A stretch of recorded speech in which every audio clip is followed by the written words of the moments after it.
자, 이제 지금부터 그 2024년도 행정사 시험 논술 사례 문제, 논술 사례 문제를 위한 40점짜리들 사례 문제를 위한 우리 행안압 어시스트맨 논술 강의 논술 왕빌경 1강부터 시작을 하겠습니다.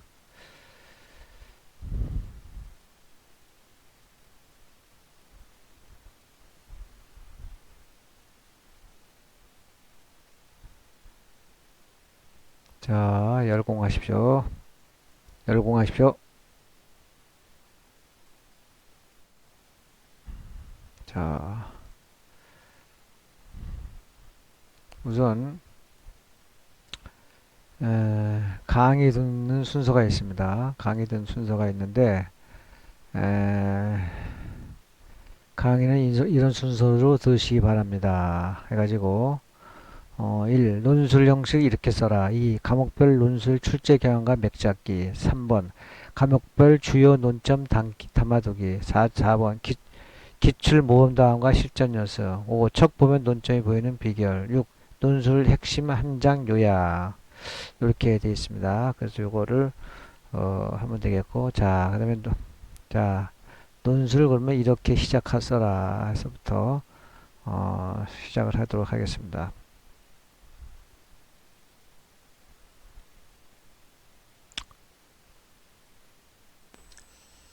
여러분 안녕하세요. 반갑습니다. 김현영 경사입니다. 논술 왕초보도 고득점하는 비결, 줄여서 논술 네. 왕비결 강의를 담당한 김영관 행정사입니다. 여러분 반갑습니다. 지금 우리 이렇게 화면이 이렇게 나오는 것에 좀 생소하신 분들이 좀 있을 것입니다. 원래 원패스에서 이제 처음부터 공부를 하신 분들은 너무나 익숙해 있을 것이고, 그다음에 타 학원에서 요즘 논술 왕비결 강의를 들으러 오시는 분들이 많이 있는데, 이분들은 좀 이런 화면이 좀 생소할 것입니다.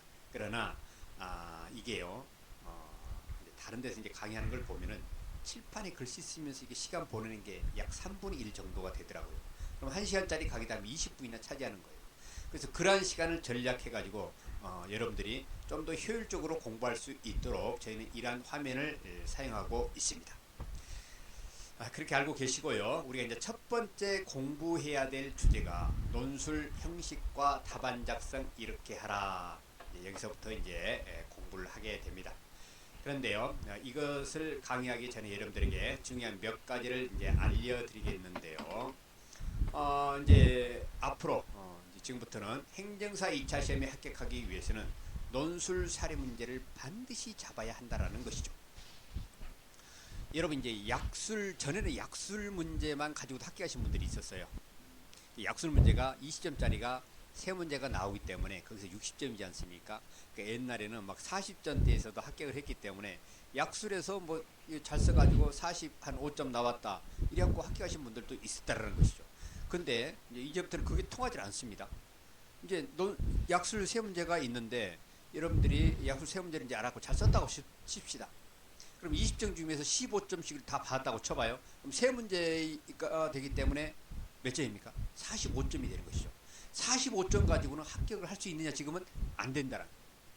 근데 대신에 논술을 잡았어요.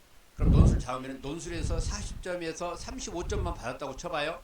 그러면 약술에서 여러분들 거기 60점 중에서 반만 점수를 획득해도 거기서 30점 아닙니까? 그럼 35점에다가 플러스 약술 문제 30점을 하면은 65점이 되잖아요. 그래서 합격에 안전하게 합격 안정권에 여러분들이 들어갈 수 있다는 거예요. 그래서 지금부터는 논술을 반드시 잡아야 된다는 것입니다. 그래서 논술에 대해서도 여러분들이 투자하는 시간이 있어야 되겠고, 이 논술 문제를 잡기 위해서 기본적으로 알고 있어야 되는 그런 내용들을 확실하게 익히고 시험장에 가셔야 된다는 거예요. 아시겠죠? 자, 그러면은요, 강의의 범위가 있는데, 강의의 범위는요, 2차 이제 거기 시험 중에서 논술만 합니다. 약술은 이미 여러분들에게 핵심 서브노트나 두 문자지 합격 마무리 노트 이런 것들이 제공됐기 때문에 그걸로 충분해요. 근데 여기서는 논술만 합니다. 과목은요, 민법, 계약법, 행정절차론, 그 다음에 행정사, 실무법 이 세 과목만 합니다. 왜 그렇습니까? 사무관리는 사례 문제가 없기 때문에 그런 거예요. 대신 사무관리로는요, 이 40점짜리 거기 문제가 있는데 거기에서 답안 작성 어떻게 하는가 그 요령을 여러분들에게 알려드리겠습니다. 이걸 좀 모르시는 분들이요. 이걸 듣고 너무너무 이게 좋아하더라고요. 그걸 여러분들에게 알려드리겠습니다.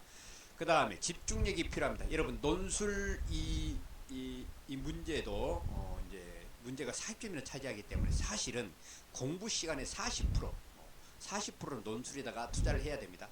그럼 40%를 투자한다 그러면은 여러분들이 이제 4개월을 준비하지 않습니까? 1차 시험 끝나고 그러면 1.5개월 정도는 투자를 해야 되는 거예요. 그런데 제 강의를 들으시고 이 강의를 들으시고 여러분들은 7일에서 10일 뭐 직장인 같은 경우는 한 10일 정도 여기를 투자를 하시기 바랍니다. 그래서 이 기간에 공부할 때는 다른 것은 하지 말고 여기만 집중하셔야 돼요. 근데 이제 매년 보면은요. 매년 보면 아, 어떤 분들은 3일 만에 아, 이걸 아, 끝내더라고요. 그런 분들도 있어요. 그분은 이제 직장 안 다니시고 그런 분들 직장 안 다니고 공부하시는 분들입니다. 그래서 자기 형편을 봐가지고 7일에서 최장 10일 이내에는 끝내시기 바랍니다. 충분히 끝낼 수 있어요. 그 다음에 공부 방법 모범 답안을 직접 써봐라. 써봐야 내 거이 된다 이렇게 돼 있는데요. 제가 이제 모범 답안을 1회부터 이제 전부 다 올려드릴 것입니다. 그러면 그 모범 답안을요 여러분들이 한번 직접 써보는 게 굉장히 중요합니다. 여러분 2차는 많이 써보셔야 됩니다. 저도요 이거 굉장히 많이 써봤어요. 그래서 저는 아마 행진사 시험 역사상 처음일 거예요. 내가 많이 써봐가지고 손가락이 너무너무 아파가지고 이 골무를 만들었습니다. 그때는 요즘 뭐 이게 막 그런 도구들이 없어가지고 그래가지고 거기 뭐 고무장갑 자르고 거기다가 면장갑 끼우고 해가지고는 이걸 다 이렇게 손가락에 이렇게 끼우고 썼어요. 그 시험장에 갖고 시험 감독관에게 제가 이게 손가락이 아프고 팔목이 아프고 이게 팔꿈치가 아파가지고 이 도구를 좀 쓰겠습니다. 그랬더니 시험관이 아 그렇게 하세요 그러더라고요. 그 끄고 이제 썼어요 이게. 그래서 이제 그 연습할 때 제가 이제 그걸 만들어서 쓴 이유가 뭐예요? 많이 써보기 위해서 그렇죠. 그래서 여러분들도요 많이 써보시기 바랍니다. 그래서 이 모범답을 어떤 분들이 그냥 눈팅으로만 그냥 보고 마는데 그러면 안 됩니다. 많이 써보셔야 돼요. 그래서 제 경험에 의하면은 그 답안 작성을 할 때 머리도 기억하지만 내가 많이 써봤더니 손도 그걸 기억하더라는 거예요. 희한하더라고요. 그런 게 있습니다. 그런 장점이 있어요. 그래서 여러분들 꼭 많이 써보시기 바랍니다. 그다음에 유출금지 치열한 경쟁에서 이제 이겨야 됩니다. 2차 시험도요. 이제는 이제 커트라인 점수가 많이 높아졌기 때문에 이게 좀 이제 경쟁이 치열할 수밖에 없어요. 그래서 이제 여러분들이 여기 있는 자료들을 함부로 여러분들 유출하지 말기 바랍니다. 이거는 사실 우리의 영업 방해이기도 하지만은 어떤 분은요. 여기 이제 우리는 네이버 아이디를 이제 아이디와 패스워드를 이용하지 않습니까? 근데 이걸 어떤 사람에게 빌려줬어. 피해를 입었어. 여러분 이거 피해를 입으면 여러분들 이거 100% 여러분 책임입니다. 분명히 제가 하지 말라고 그랬어요.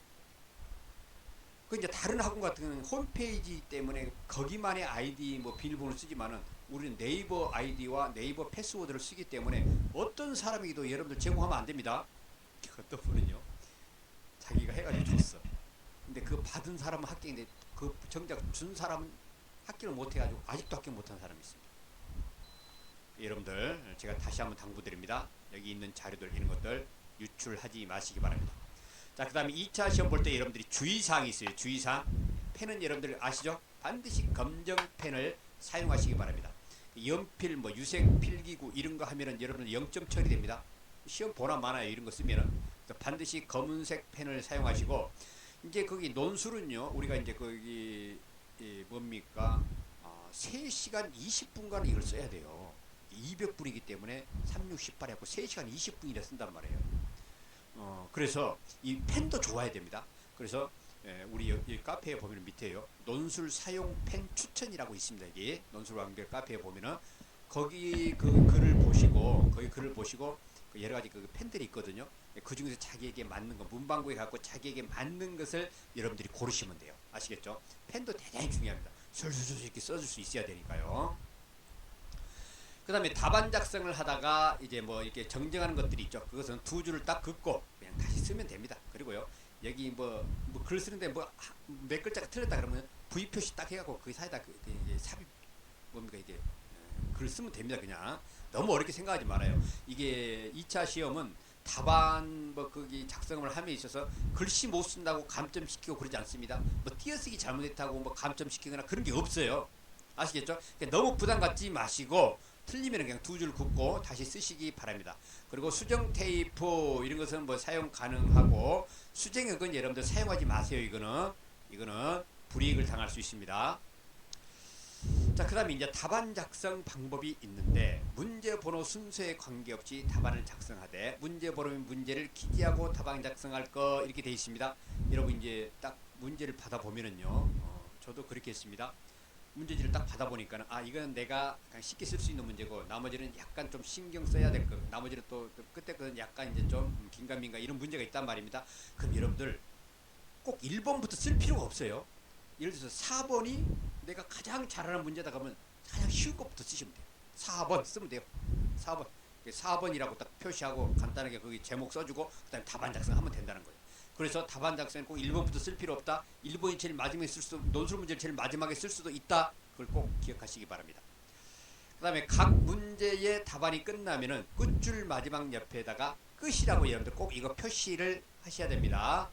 그 다음에 이제 한 문제를 썼어요. 그럼 끝 썼습니다. 그럼 그 다음에 두 칸을 띄고 그 다음 문제를 쓰셔야 돼요. 두 칸을 띱니다, 여러분. 좀 이따 제가 또 다시 한번 사례를 보여드릴게요. 그리고 다음 문제를 답안 작성을 하면 됩니다. 그리고 답안을 이제 다 작성한 후에는 마지막 줄 바로 아래 중앙에 이하 여백이라고 쓴다. 이하 여백. 그러니까 이제 여러분들 이제 민법 계약법이라고 합시다. 그러면 뭐 1번부터 4번까지 답안 작성 다 했어요. 그러면은 마지막 문제 거기 옆에다가 끝 쓰고 바로 밑에 줄 중앙에다가 이하 여백이라고 쓰시라는 거예요. 그래야 이제 답안 작성을 여기서 마쳤구나 이게 채점관들이 알 수가 있습니다. 그래서 이거를요 여러분들에게 이제 좀 이따 좀 사례를 좀 보여드릴게요. 자, 그다음에 이제 논술 형식 바로 알기 이게 있는데요.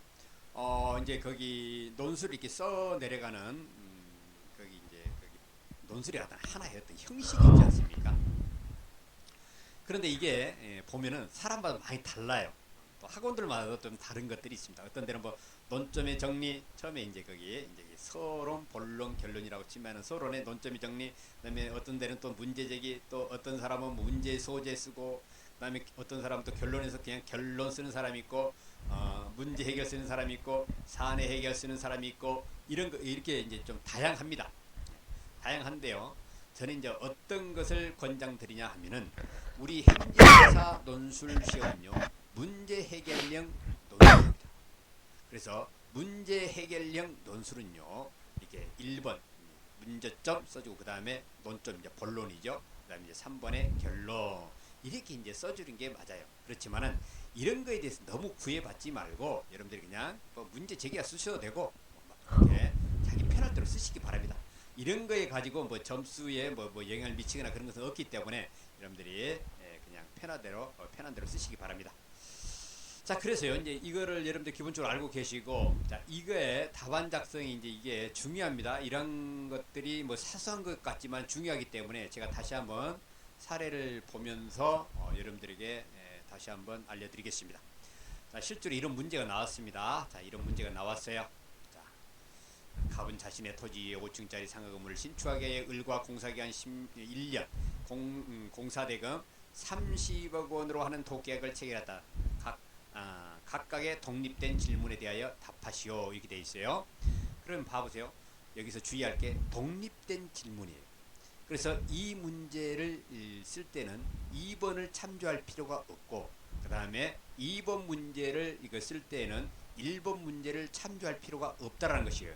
근데 어떤 분들은 이렇게 이제 봅니다. 이거 딱 읽고, 그 다음에 이걸 읽고, 그 다음에 2번을 읽다가 보니까 1번도 그렇게 포함하는 경우가 있다라는 것이죠. 근데 그렇게 착각하면 안 됩니다.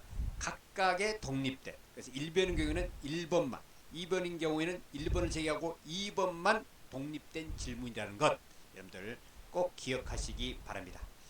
자, 그러면은요 이제 답안 작성 이제 하는 거를 한번 보도록 하겠습니다.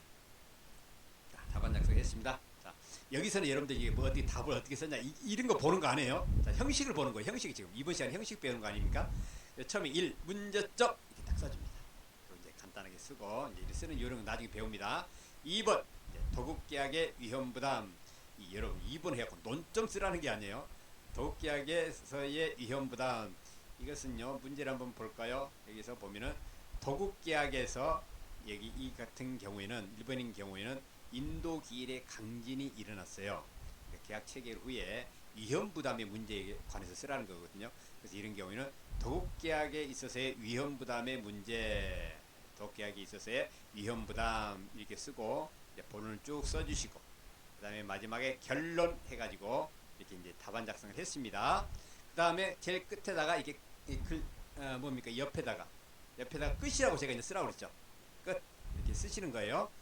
그 다음에 이제 다음 문제를 쓸 때는 두 칸을 띈다 안 띈다? 예, 반드시 두 칸 이렇게 띄시기 바랍니다. 두 칸 띄시고 그 다음에 문제 1의 2 도국계약을 해제한 경우 문제를 또 볼까요?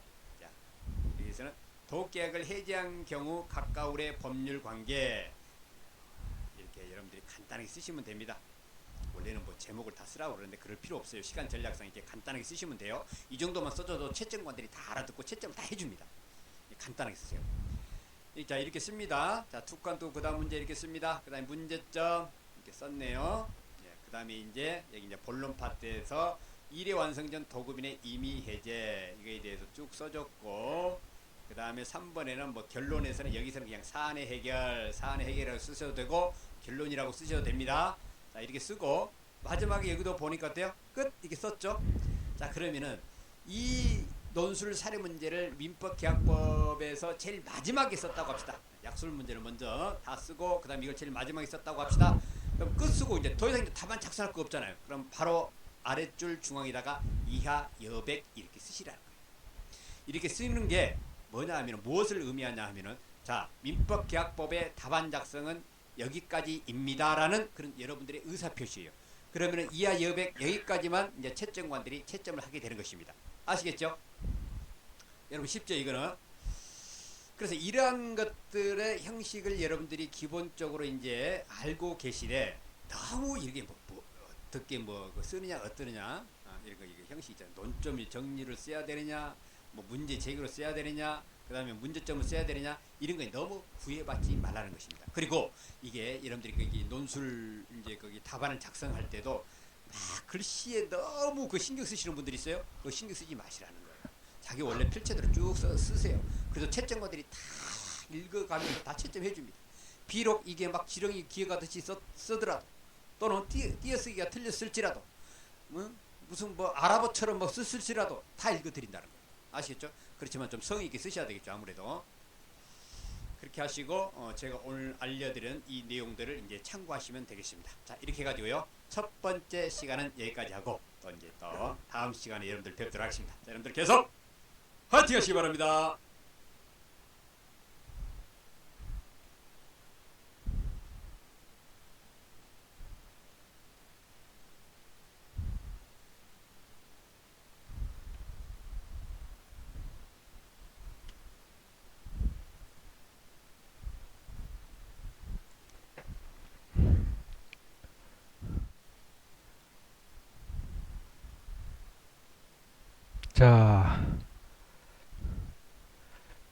자, 첫 번째 1강이 끝났고요.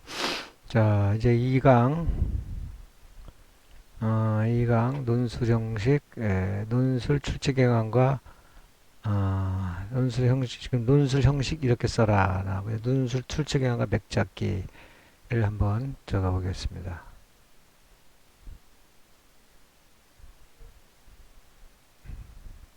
자,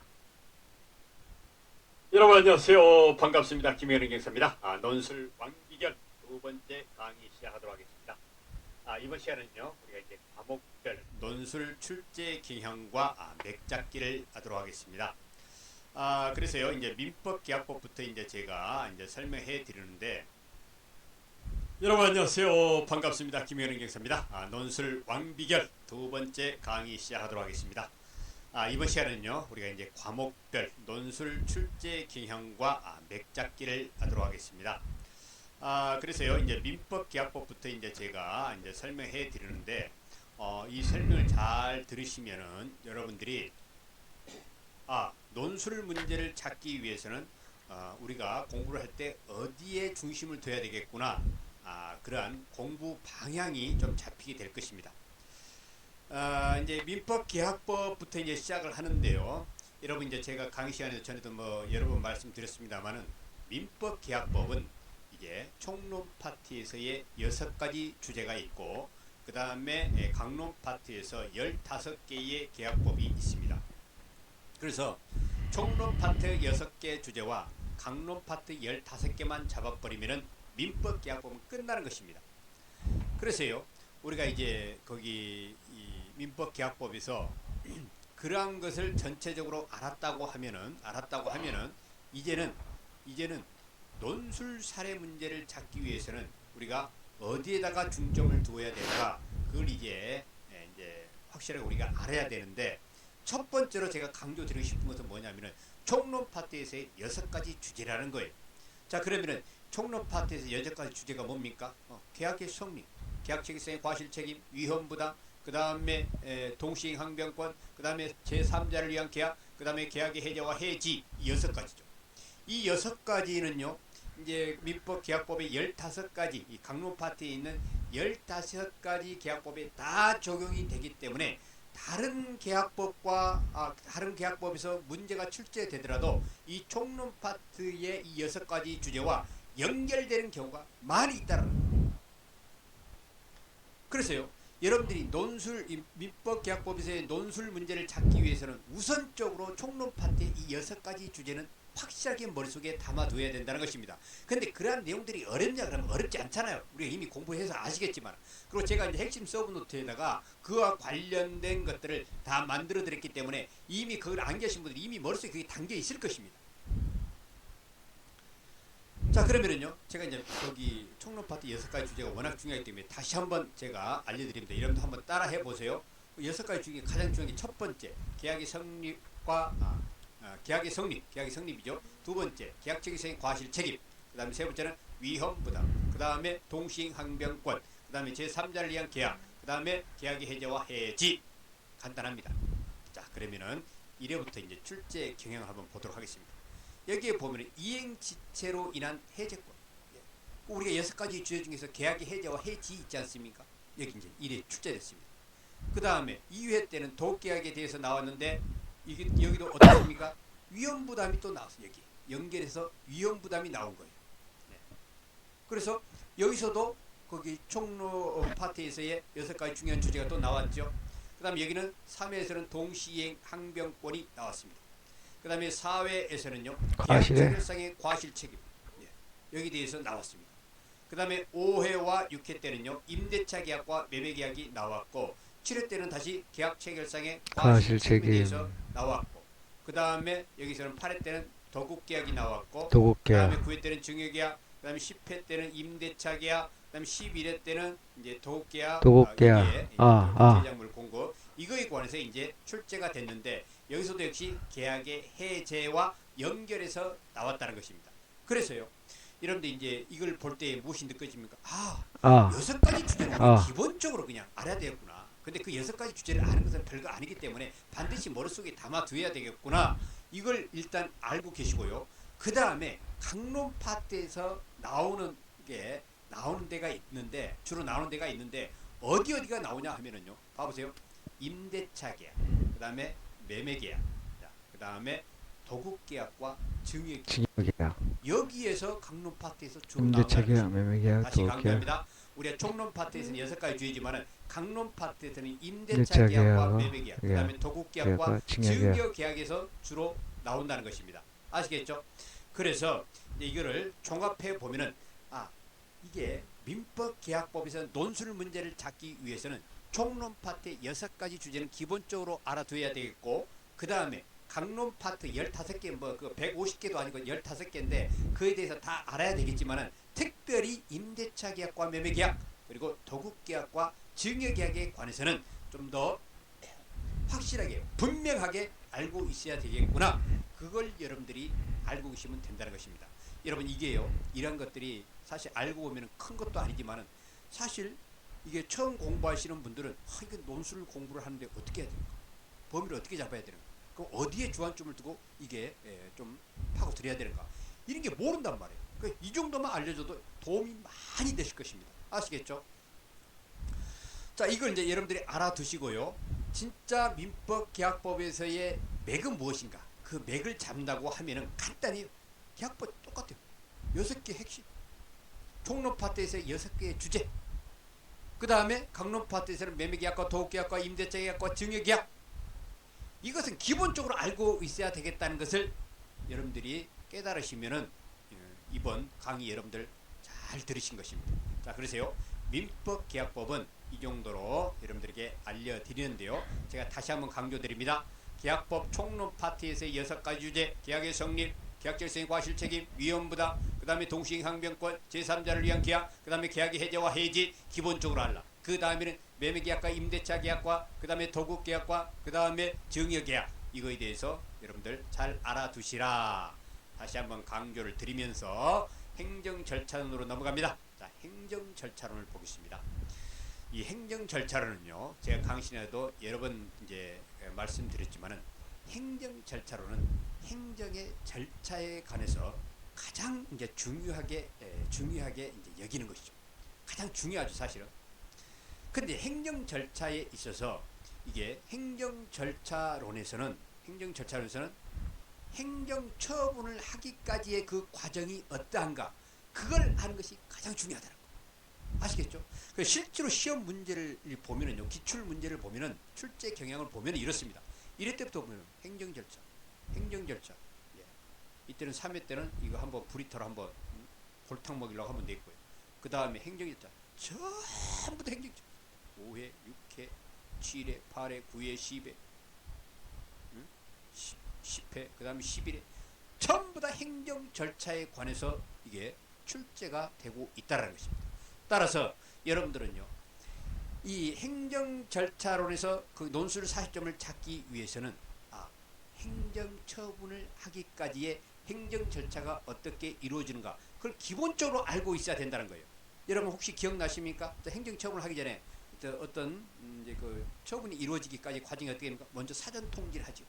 그 다음에 사전 통지를 한 다음에 의견 청취를 하는데, 의견 청취에는 청문과 공청회와 의견 제출이 있다고 그랬죠.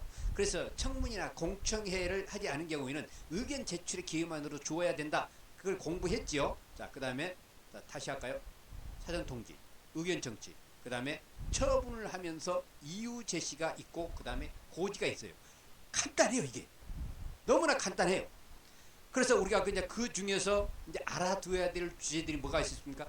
사전 통지를 해야 되는데, 사전 통지는 모든 처분에 대해서 사전 통지를 하는 것이 아니라 거기서 예외되는 것이 있다라는 것, 그것도 우리가 공부를 했죠. 그걸 알아둬야 되겠고, 그 다음에 의견 청취에서는 청문, 그 다음에 공청회, 의견 제출에 대해서 이제 알아둬야 되겠고, 그 다음에 이유부기에 대해서 이제 처분을 할 때의 그 이유를 자세하게 이제 기술해야 돼요.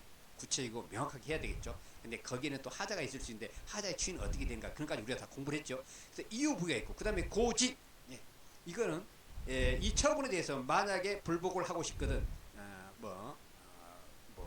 처분이 있는 날로, 처분이 있으면 안 날로부터 90일, 그 다음에 처분이 있는 날로부터 180일 이내에 행정심판도로 행정소송을 제기하시기 바랍니다. 그게 고지라고 그랬죠. 이것까지 여러분들이 알아두시면 된다는 것입니다. 여러분 간단해요, 이게. 그래서요, 여러분들 그 행정 절차론에서 이게 논술 문제 찾기는 의외로 쉽다.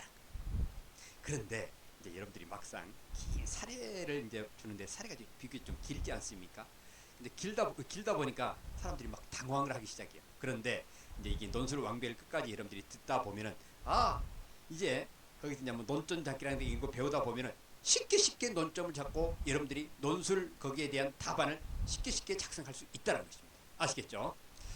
자, 그래서 행정 절차론에서의 어떤 맥은 뭐냐 하면은, 행정 처분을 하기 전에 사전 절차, 다시 한번 볼까요? 사전 절차, 이게 너무너무 중요합니다. 여러분, 이거 너무너무 중요해요. 사전 통지에서도 이제 시험이 자주 출제가 되는데, 이 사전 통지를 해야 되는 경우가, 그 다음에 예외되는 경우가 있는데, 이거에 대해서 아는 게 너무너무 중요해요. 그 다음에 의견 청취, 청문회와 공청회와 그 다음에 의견 제출, 이 세 가지 의견 청취에 대해서 알아야 되고, 그 다음에 처분을 할 때의 이유 제시와 고지에 대해서 아는 것. 간단하죠. 이 네 가지에 대해서만 알면 되는 거예요. 근데 이 네 가지를 여러분들 설렁설렁 하지 말고 이것을 확실하게 잡으시라는 것입니다. 즉, 머릿속에 확실하게 담으시라는 것입니다. 그런데 이제 시험 문제가 행정절차법의 적용 예외까지 이게 지금 확대가 되고 있습니다. 행정절차법이 적용되지 않는 파트를 갖다가 집어넣는 경우가 있다라는 거예요. 그래서요, 여기 이제 실제로 시험 구회에 보면은 공무원의 징계, 이 소청심사인 경우에는 특별행정심판으로서의 이 소청심사의 과정을 거친 경우에는 행정절차법에서 해야 되는 사전통지 이런 것의 예외 조항이란 말이에요.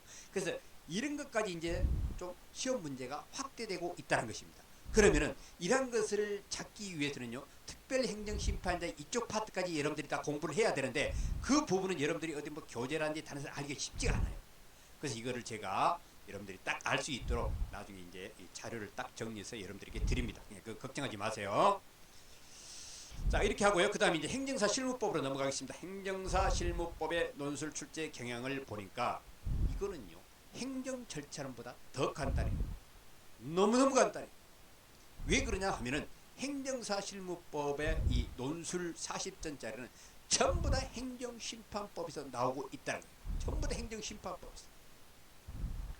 그래서요, 행정사 실무법을 합격하기가 쉬운 게 뭐냐 하면은 이 행정심판법에서 논술 사례 문제를 잡아버리면은 비송사건 절차법에서 약술 문제 2문제, 그 다음에 행정사법에서 약술 문제 1문제 해가지고 거기서 약술 문제 3문제가 나오지 않습니까? 그런데 이 약술 문제도요, 암기하는 범위가 넓지 않아요. 많지 않아요. 그래서 우리가 그 핵심 서브네트에서 거기 제공하는 그 알려드리는 그것만 여러분들이 암기해버리면 약술 세 문제 잡기는 어렵지 않다는 거예요. 그런데 더 좋은 것은 뭐냐면은 이게 논술 사례 문제도 행정심판법에서 나오는데 거기에서 우리가 이제 나중에 제가 알려드리는 10가지 그것만 머릿속에 담아버리면은 논술 사례 문제도 찾기가 쉽다는 겁니다. 그래서요, 나중에 제가 이제 행정심판법과 관련해서 출제될 수 있는 주제에 관해서 10가지를 알려드리는데 그것만 머릿속에 담아버리시면은 담고 시험장에 여러분들이 가시면은 아마 논술 문제는 아주 여유롭게 잡을 수 있을 것입니다. 자, 그렇게 여러분들 알고 계시고요. 이제 거기 각 회마다 출제되는 이런 것들 내용 하나하나 이런 것들에 대해서는 나중에 이제 제가 이제 모범 답안을 여러분들에게 이제 제공하기 때문에 그걸 보고 직접 한 번씩 써 보시기 바랍니다. 그러면 자신감이 확 붙을 겁니다. 자, 그리고 이제 행정실무법에서의 맥잡기는 행정심판에서 논술 사례 문제는 출제가 된다. 그런데 특별행정심판으로 그걸 확대하고 있다. 그런데 이 특별행정심판에 대해서는 수험생들이 어디 자료를 구하기 힘들기 때문에 제가 이거를 정리해서 여러분들에게 알려드린다. 이걸 여러분들이 알고 계시면 되겠습니다. 자, 그리고요, 여기에서는 이거는요, 출제 경향에서는 사무관리론 논술 강의에서는 사무관리론을 빼는데 이거는 사무관리 이것은 좀 알려드려야 돼요. 자, 사무관리론에서 40점짜리 문제가 어디서 주로 출제가 되냐 하면은요, 민원처리에 관한 법률에서 이게 주로 출제가 됩니다.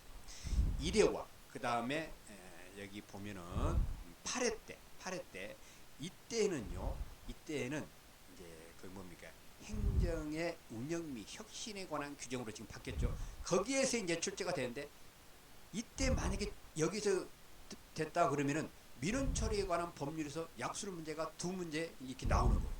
그래서 민원 처리에 관한 법률이 사무관리론에서는 가장 중요하다는 것을 여러분들 알고 계시고 이제 공부를 하시면 되겠습니다.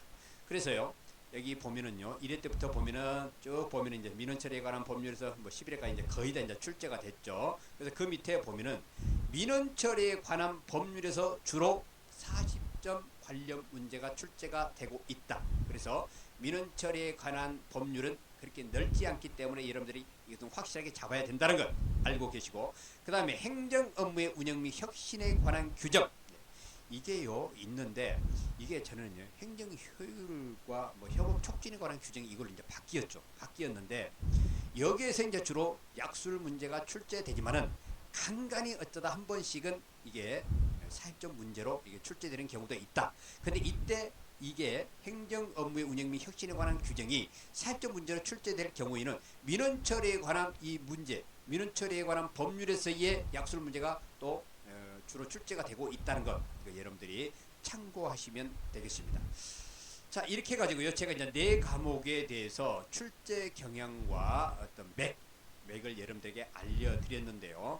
여러분들이 이번 시간에 분명히 알아야 될 것은, 과목별로 우리가 이제 어디에 주안점을 두고 공부를 해야 되는가, 즉 공부의 반 어떻게 정해야 되는가, 그걸 여러분들이 이제 알아채시면 되는 거예요.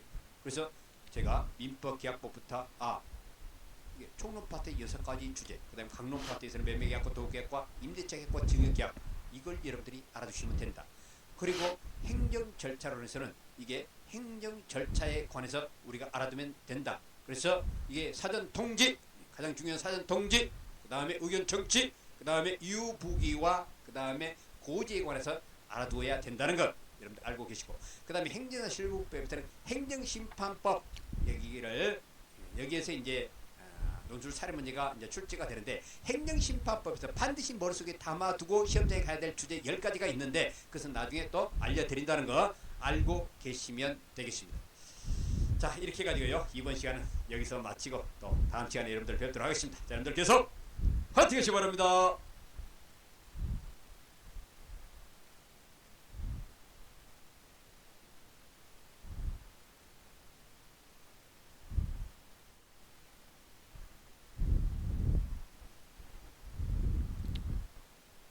네.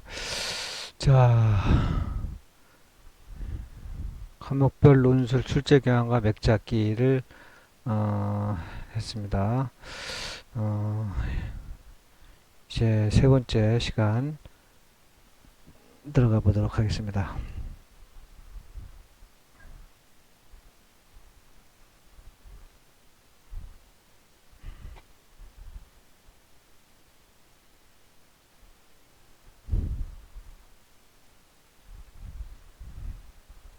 여러분 안녕하세요. 반갑습니다. 김현희 교수입니다. 논술 왕비결 두 번째 강의 시작하도록 하겠습니다. 이번 시간은요, 과목별 논술 출제 경향과 맥입니다.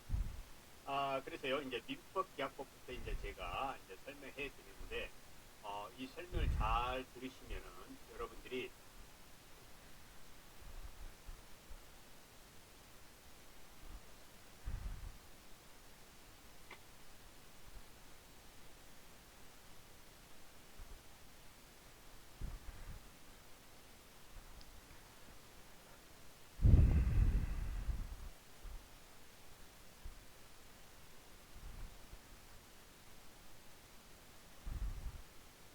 자, 이제 상강 과목별 주요 논점 담아두기를 시작하도록 하겠습니다.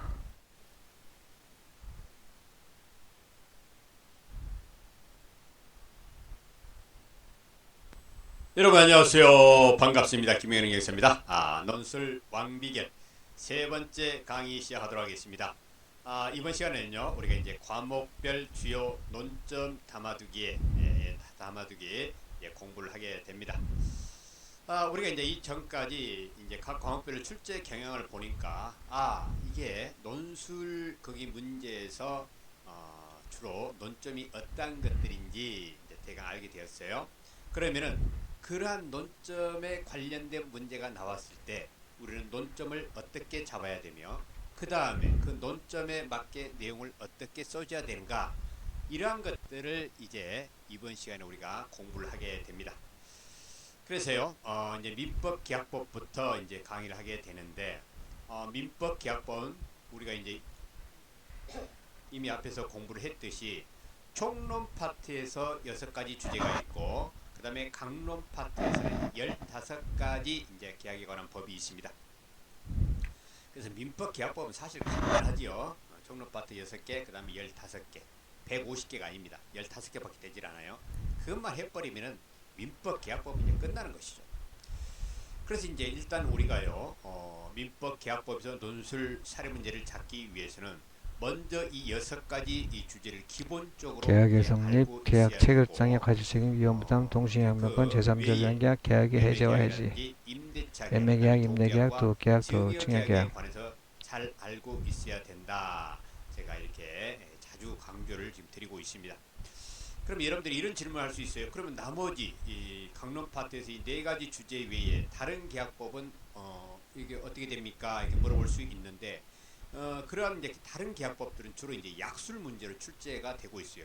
물론 거기서도 논술 문제가 출제될 수가 있습니다. 그런데 주로 매매계약과 임대차 계약 그리고 도급계약과 증여계약에서 주로 논술 사례 문제가 출제가 되고 있고 그 다음에 나머지 것들은 약술 문제로 출제가 되고 있다. 그걸 여러분들이 알고 계시면 되겠습니다. 그런데 이제 중요한 매매, 것은 임대차, 도급, 이 증여. 여섯 가지 이 주제는 이 여섯 가지 주제는요. 이게 뭡니까? 강론 파트의 모든 주제와 연결해서 이제 문제가 출제될 수 있다는 거예요. 이 말은 무슨 말이냐 하면은 예를 들어서 매매계약과 임대차 계약, 도급계약과 증여계약 이것과 관련해서 이거 계약의 해제와 해지의 문제가 같이 출제될 수가 있다는 거예요. 그래서 이거를 기본적으로 여러분들이 꼭 알아두셔야 됩니다. 아시겠죠? 자, 그러면은 이게 계약의 성립부터 이제 하나씩 이제 그런 논점들 머릿속에 담아두는 그런 공부를 하도록 하겠습니다. 자, 계약의 성립에는 우리가 크게 이제 세 가지가 있다고 그랬죠. 뭐 또 다른 것도 뭐 여러 가지 있었지만 우리가 기본적으로 세 가지는 알고 있어야 됩니다. 첫 번째, 청약과 승낙에 의한 계약의 성립. 두 번째, 의사실현에 의한 계약의 성립. 세 번째, 교차 청약에 의한 계약의 성립. 이 세 가지가 있는데 사실은요, 이제 거기 이 문제는 제가 이제 예를 들어 출제를 한다 그러면은 이것은 사실은 논술 사례 문제와는 이게 맞지 않아요. 사실 이거는 약술 문제로 출제가 돼야 됩니다. 그래서 이게 이제 뭐 전에도 이제 출제되고 또 이제 10회인 경우에는 마지막 이게 뭐 교차청약에 의한 계약의 성립 이게 또 약술 문제로 출제가 되었는데 하여튼 여러분들은요 이 계약의 성립 세 가지는 이게 간단하고 또 머릿속에 담기도 쉽습니다. 그래서 기본적으로 이것들은 여러분들이 머릿속에 꼭 담아두시기 바랍니다. 그래서요 이 청약과 승낙에 의한 계약의 성립 이게 이제 여러분들 이제 내용은 잘 아시죠? 우리의 모든 이때 뭐 매매라든지 이런 데 있어서 대부분은 청약과 승낙에 의해서 계약이 성립되죠. 네. 내 집을 사겠소? 이게 청약. 네, 내가 그 집을 사겠습니다. 승낙. 이거예요. 시장 가서 자 이거 1,000원입니다. 1,000원. 1,000원에 사라는 이게 청약이죠. 우리가 샀다? 승낙이 되는 거예요. 그래서 대부분 이게 청약과 승낙에 의해서 계약이 성립이 되고 그 다음에 매매 거래가 이루어지고 있죠. 그런데 이거를요 제가 이제 여러분들에게 서브노트 핵심 서브노트에 이거 만들어 드리지 않았습니다. 그래서 여기다 딱 여러분들이 쓰기 좋게 이렇게 정리해 두었기 때문에 이거 이대로 이 정도만 여러분들이 머릿속에 담아 두시기 바랍니다. 그 다음에 의사실현에 의한 계약의 성립이 있는데 이거는 이제 여러분들 제가 강의 시간에도 말씀드렸듯이 어떤 분이 시골에 있는 어떤 분이 서울에 와가지고 광화문에서 바나나 장사가 있습니다. 한 송이 10,000원이에요. 그럼 10,000원을 주고 바나나를 사서 먹어야 되는데 이 양반이 그냥 가가지고는 바나나 하나 딱 뜯어 먹었어요. 이거 무슨 거기 행위입니까? 이것은요 내가 이 10,000원짜리 바나나를 사겠다는 그런 거죠. 그래서 자기 10,000원짜리 이 바나나를 사겠다는 그 의사를 뜯어 먹음으로써 실현을 했다. 그래서 의사 실현에 의한 계약의 성립이라고 하는 것입니다. 그래서 이것에 관해서 이렇게 간단하게 여러분들이 알아두시면 되겠습니다. 그 다음에 교차청약에 의한 계약의 성립이 있는데 교차청약에 의한 계약의 성립은요 승낙이 없어요. 청약만 2개예요. 제가 이제 그 사례에서 말씀드렸듯이 이제 친구끼리 집이 있는데 그래 내가 친구야 이 집 네가 살래? 이렇게 편지를 보냈어요. 근데 이쪽 친구도 야 내가 그 집을 사고 싶어 이렇게 또 보냈어요. 서로의 청약이 딱 이렇게 교차가 됩니다. 그런데 목적물도 같고 금액도 같고 탕사야도 같고 이렇게 해가지고 이제 성립되는 계약이 교차 청약에 의한 계약의 성립이다. 제가 여러분들에게 설명해 드렸습니다. 근데 이제 이게 뭐 이제 거기 10회에서 또 약술 문제로 이제 출제가 됐기 때문에 이런 것들이 또 언제 또 이렇게 될지 모르거든요. 간단하기 때문에 여러분들 꼭 머릿속에 담아두시기 바랍니다. 자, 그 다음에요. 이제 그 다음 주제의 논점이 뭐냐 하면은 계약 체결성의 과실 책임과 위험 부담의 문제가 있어요. 그런데 이제 이 계약 체결성의 과실 책임 그리고 위험 부담이 있는데 이것은 분명한 구분점이 있습니다. 구분점이. 그런데 이 구분점을 제가 그렇게 강의 시간에 강조드려서 알려드렸는데도 여러분들이 이제 그 잘 못 쓰시는 분들이 있어요. 물론 시험장에 가면은요, 저도 뭐 경험을 해보니까는 잘 알고 있어도 사례가 이게 길단 말이에요. 길다 보니까는 그걸 막 읽다 보면은 순간적으로 헷갈릴 수가 있는 거예요. 헷갈릴 수가. 그래서 논점을 엉뚱하게 잡을 수도 있다는 거예요. 그래서 우리가 이게 미리 공부를 할 때 정확하게 알고 있어야 됩니다. 그래서 척 보면은 논점이 보일 수 있도록 그렇게 해야 되는 거예요. 자, 계약 체결상의 과실 책임은 우리가 예를 들어서 이제 계약을 했다고 합시다. 계약서를 싹 썼는데 계약을 체결하기 전에 어떤 사건이 터졌어요. 예를 들어서 주택 매매 거래에서 주택이 화재로 인해서 소멸이 돼버렸어요. 그럼 계약을 체결하기 전에 이게 없어졌기 때문에 원시적 불능이라고 했지요. 그러면은 계약을 체결한 다음에 어떤 뭐 폭풍이 일어나가지고 폭우가 쏟아지고 집이 무너져 없어졌어. 이런 경우는 후발적 불능이라고 하지요. 자, 이런 경우에는 논점이 뭐가 됩니까? 위험 부담이 된다는 것입니다. 자, 그러면은 계약 체결상의 과실 책임과 위험 부담을 이렇게 나눌 수 있는 것은 분명하네요. 자, 어떻게 나눈다고 했습니까? 자, 계약서를 딱 체결합니다. 계약서를 씁니다. 근데 계약서를 쓰기 전에 어떤 사건이 터졌다. 그러면은 원시적 불능에 대해서 계약 체결상의 과실 책임에 대해서 써야 된다는 것. 그 다음에 계약서를 쓴 다음에 어떤 사건이 터져서 이게 뭐 멸실이 됐다. 그러면은 이런 경우에는 후발적 불능이기 때문에 위험 부담에 대해서 써야 된다는 것.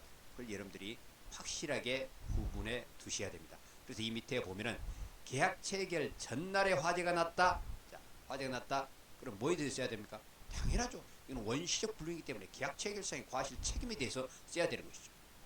그러면 계약 체결 다음 날 어떻게 무엇이 돼가지고 화재가 났고 없어졌다. 이건 뭐예요? 후발적 불능이기 때문에 당연히 위험 부담을 논점으로 잡아서 써야 된다는 것입니다. 아시겠죠? 그래서요, 이 밑에 보면은 계약 체결 전 이행 불능 상태가 된 경우 원시적 불능으로 계약 체결상 과실 책임을 써야 된다. 이 계약 체결상의 과실 책임에 관해서 써야 된다.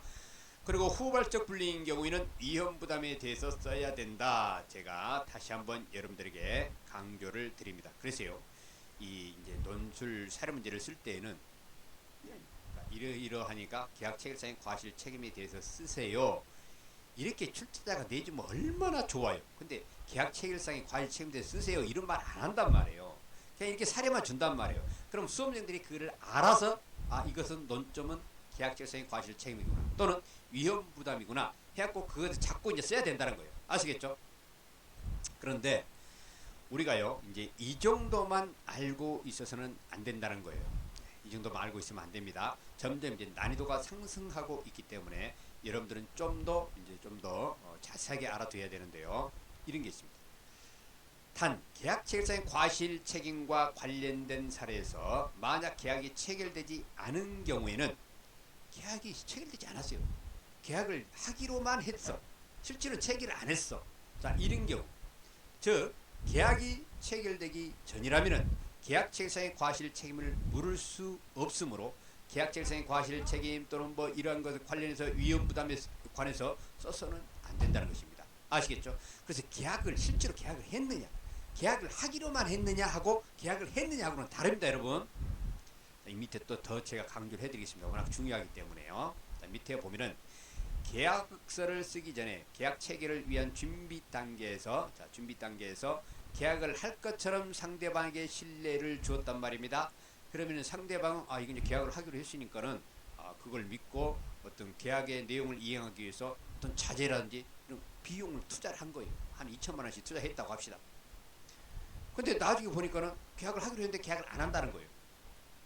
계약서를 써버렸으면 상관이 없는데 계약서를 안 쓰겠다는 거예요. 자, 이런 경우는 어때요? 상대방 2천만 원에 거기 비용을 투자했는데 부당하게 손해를 입게 되지 않습니까? 자, 그러면은 이런 사례가 나왔다 그러면은 여러분들은 이제 어떻게 해야 되냐면은 이런 경우에는 계약이 체결되지 않았기 때문에 계약 체결상의 과실 책임이나 위험 부담을 논점으로 잡아서 써서는 안 된다는 거예요.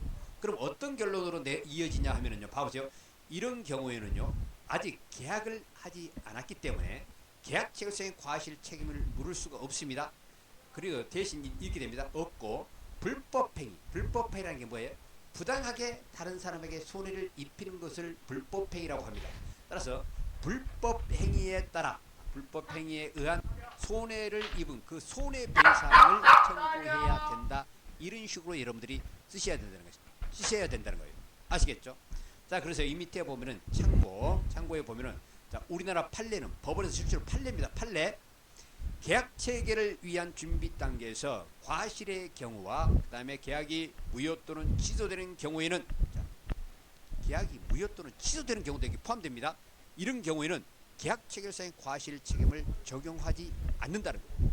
그래서 아직 계약이 체결되지 않았다. 뭐 계약이 또는 취소 또는 뭐 이게 무효가 돼버렸다. 이런 경우에는 절대로 과실 책임이라든지 위험 부담 이런 것을 논점 잡아서 쓰시면 안 된다는 거예요. 따라서 이런 사례가 나오면은 계약체결상의 과실 책임을 제한다는 결론을 내리지 말고 아까 제가 말씀드렸듯이 이런 경우에는 을이 투자한 2천만 원은 부당하게 손해를 입은 경우에 해당하기 때문에 을의 손해를 배상을 해줘야 된다. 이렇게 결론을 내려줘야 된다는 것입니다. 아시겠죠? 자, 그런데요, 여러분들이 이제 출제자들이 주로 그래요. 하면서 이런 계약을 체결하기로 했다. 그래서 을은 이래갖고 뭐 비용을 투자했다. 이렇게 넘어가는 거예요. 그래서 알고 보니까 나중에 보니까는 원시적 불능이었다. 이런 식으로 나온단 말이에요. 그럼 원시적 불능이 이렇게 나왔다. 그러면은 계약 체결상의 과실 책임에 대해서 써야지. 이래갖고 수험생들이 속는 경우가 있다는 거예요. 그래서 여러분 출제자들은요 아주 여시들입니다. 여시들. 어떻게 하든지 수험생들의 거기 시간을 뺏어버리기 위해서 수험생들을 헷갈리기 위해서 이렇게 수작을 부르는 여시들이 아주 여시 중에서도 아주 백여시들이에요. 백여시들. 그러니까 우리가 이 백여시들을 잡기 위해서는 명포수가 됩니다. 명포수가 된다는 건 뭐예요? 이런 것들을 자세하게 알고 시험장에 우리가 가야 된다는 것입니다. 아시겠죠? 자, 그런데요, 여기서 이 정도로 끝날 것이 아니라 좀 더 여러분들이 위험부담과 관련해서 알아둬야 될 것이 있습니다. 우리가 이제 위험부담 하면은 어떤 매매 계약에서만 어떤 위험부담이 일어나느냐? 그게 아니에요. 도급계약에서도 위험부담의 문제가 있다는 것입니다. 그래서요, 이런 경우가 실제로 시험에 출제된 적도 있었는데요.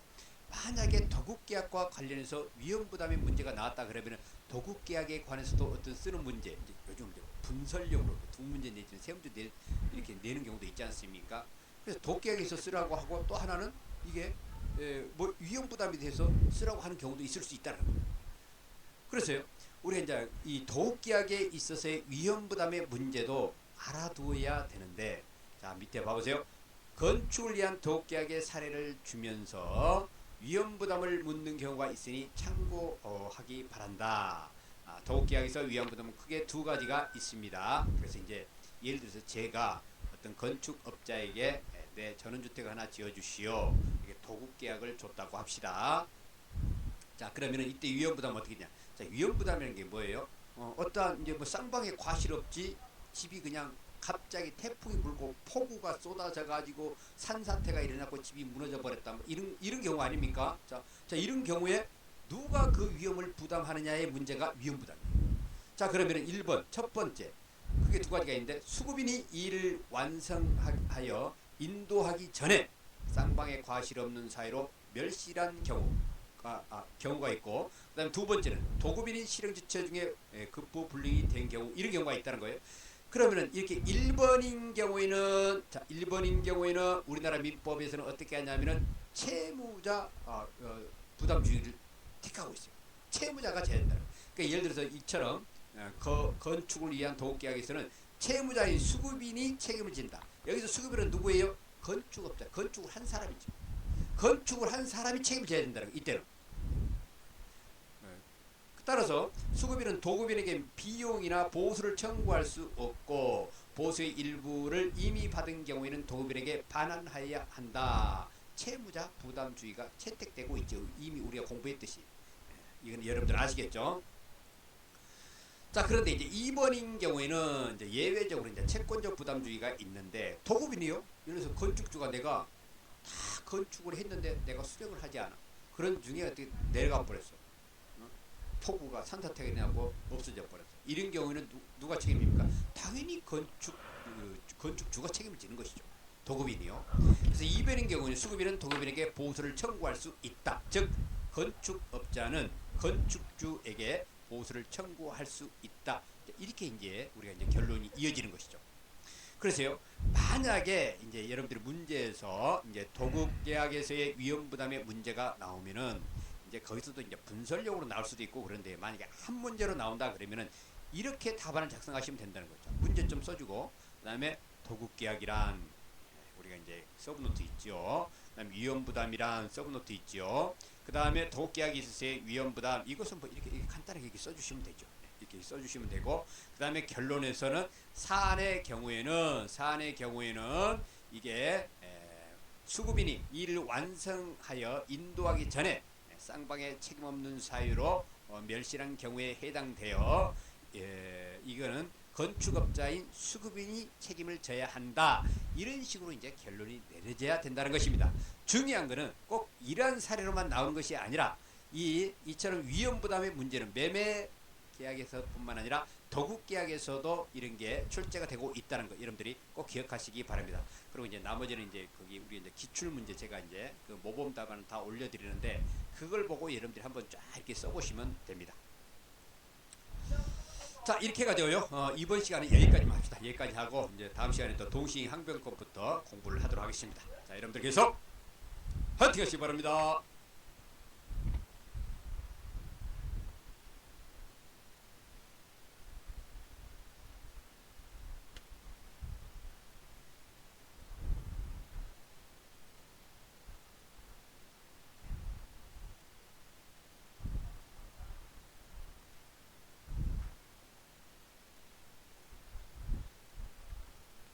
여러분 안녕하세요. 반갑습니다. 김영현 교수입니다. 논술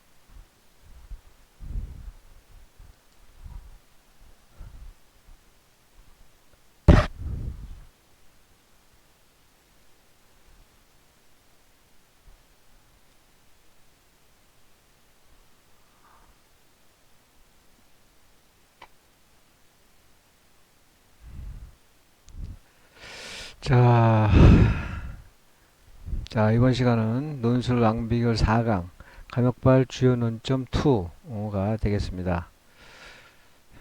열공하시기 바라겠습니다.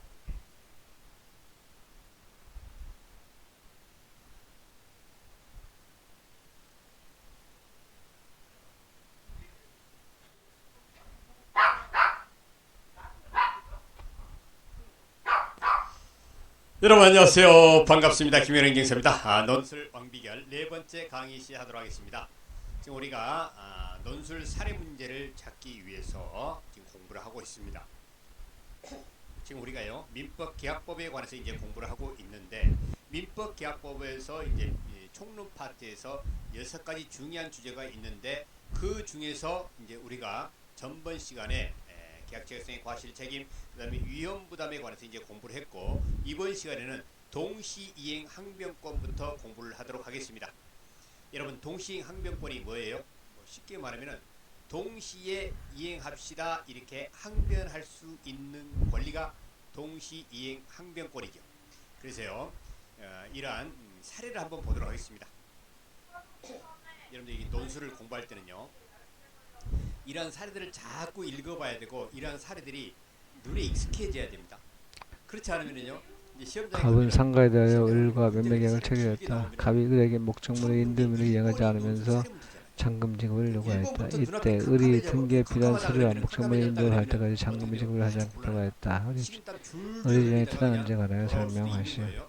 그래서 이러한 사례의 이러한 거기 이제 동시에 사례를 항변권의 문제는 주로 당사자 중 일방이 가지고 자기 의무를 이행하지 그래서 않으면서 익혀주시기 상대방의 바랍니다. 의무 이행을 요구하는 것을 자, 받았다. 한번 이런 문제를 경우 볼까요? 상대방이 갑은 상가에 대하여 당신이 뭐할 을과 때까지 매매 계약을 나도 대금 지급의 체결했습니다. 의무를 그리고 하오니 이제 결정한 중간에 또 되는 여러 것을 가지 설명하시오. 말들을 넣어요. 이런 생각하고 출제자들이 동시에 또 관계에 대해 설명하시오. 란 말에 나오지 않도록 시간을 동시에 뺏기 항변을 위해서 하시면 된다. 헷갈리기 위해서 근데 갑이 을에게 목적물의 인도 의무를 이행하지 않으면서 잔금 지급을 요구하였다. 그래서 다른 말을 넣어요. 이때 을이 등기에 필요한 서류와 목적물의 인도를 받을 때까지 잔금의 지급을 하지 않겠다고 하였다. 이 경우 을의 주장이 타당한지에 관하여 설명하시오. 이렇게 이제 문제가 나온단 말입니다. 그러면 여러분들이 이제 여기서 이제 좀 첫째 좀 주의해야 될 것은 꼭 여기 문제에서 동시행 항변권에 관하여 이게 약술하시오, 논술하시오 이렇게 출제자가 친절하게 내지를 않는다는 거예요. 단지 을의 주장이 타당한지에 관하여 설명하시오 이렇게 낸다는 거예요. 그러면은 이것은 동시이행 항변권에 관해서 쓰라는 거구나. 그래갖고 동시이행 항변권을 논점으로 해가지고 답안 작성을 해야 된다. 그것은 수험생들의 몫이라는 거예요. 그처럼 답안 작성을 잘 하기 위해서는 여러분들이 어떻게 해야 되겠습니까? 사례들을 여러 번 보면서 논점 잡기까지 잘 연습돼야 되겠죠. 자, 그래서 이 경우에는 매매 계약을 했는데 매매 계약을 했습니다. 그런데 갑이요 자신의 목적물에 소유권 이전 거기 의무를 행하지 않으면서 산 사람한테 잔금만 빨리 달라고 이렇게 요구를 하는 거예요. 그럼 우리 이게 황당하지 않습니까? 이게 무슨 말이냐 이거예요. 사장님 이것은요 사장님이 저한테 소유권 이전 등기에 필요한 서류를 주고 저는 또 잔금을 주고 이게 동시에 이행해야 되지 않겠습니까? 이렇게 항변할 수 있는 권리가 동시이행 항변권이라는 것입니다. 이건 여러분들 아시겠죠? 그래서 이러한 사례가 나왔다 그러면 이것은 동시이행 항변권에 관해서 쓰라는 것이구나. 이거 빨리 캐치해가지고 바로바로 쓰시라.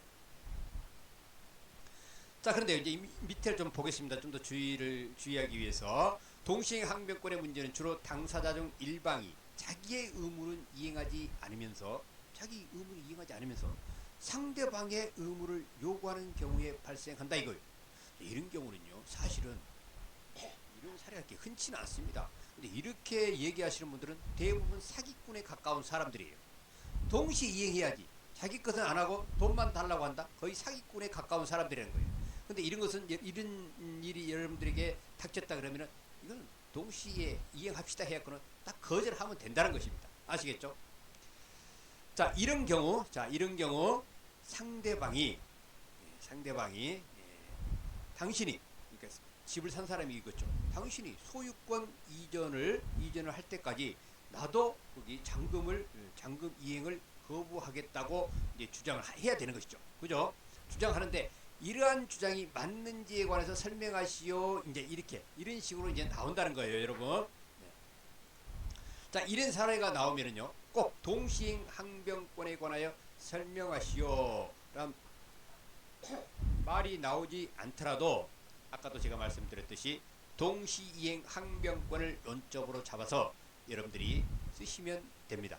자, 그러면은 동시이행 항변권은요, 사실 제가 이제 핵심 소노트 여러분들에게 만들어 드렸죠. 대변이 연이상소 기억나십니까? 이미 낭기하셨을 거예요. 근데 그 내용 이제 써주시면 되는 거예요. 이거는 사실 동시이행 항변권이 나오면은 이 답안 작성하기도 쉽고 또 점수를 이게 많이 받기도 쉽습니다. 그런데 여러분들 주의할 게 하나 있는데 뭐냐면은 불안의 항변권이라는 것이죠. 불안의 항변권이라는 게 뭐냐 하면은 자 봐보세요. 당사자 일방이 중도금 지급 등 동시 의무가 아닌 선이행 의무를 지는 경우가 있어요. 자, 우리가 매매계약을 합니다. 그럼 중도금을 지급하는 경우에는 이게 집을 사는 사람에게만 의무가 있지 판 사람에게는 동시에 이행해야 될 의무가 없잖아요. 그래서 집을 산 사람의 선이행 의무에 해당되는데 이처럼 선이행 의무를 지는 경우라도 만약에 상대방의 제한 상태가 악화로 상대방의 이행이 곤란하다고 판단된 경우에는 예를 들면은 이 집에 어떻게 갑자기 막 압류가 들어오고 그랬어요. 그러면은 집을 산 사람은 내가 중도금을 5억을 줘야 되는데 만약에 이거 5억을 주고 나중에 우리가 소유권 이전을 받지 못하면 어떻게 되는가 이런 불안감이 생기잖아요. 이처럼 불안함이 생길 때에 이때요 선이행 의무가 있을지라도 이거를 의무를 이행하지 아니하고 그 판 사람에게 동시에 우리 소유권 이전과 동시에 합시다 이렇게 주장할 수 있는 권리가 바로 불안의 항변권이라는 것입니다. 아시겠죠? 불안했을 경우에 항변할 수 있는 권리 이게 불안의 항변권이라는 거예요.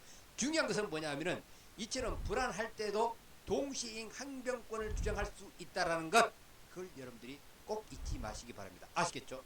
그래서 이러한 것들이요 언제든지 시험에 나올 수 있습니다. 그래서 여러분들 꼭 기억하시기 바랍니다. 그래서 이 밑에 예를 한번 들어보겠습니다. 각과 을이 주택 매매 계약을 하면서 매수인 을은 9월 1일에 중도금을 지급하기로 하였다. 선이행 의무가 있네요.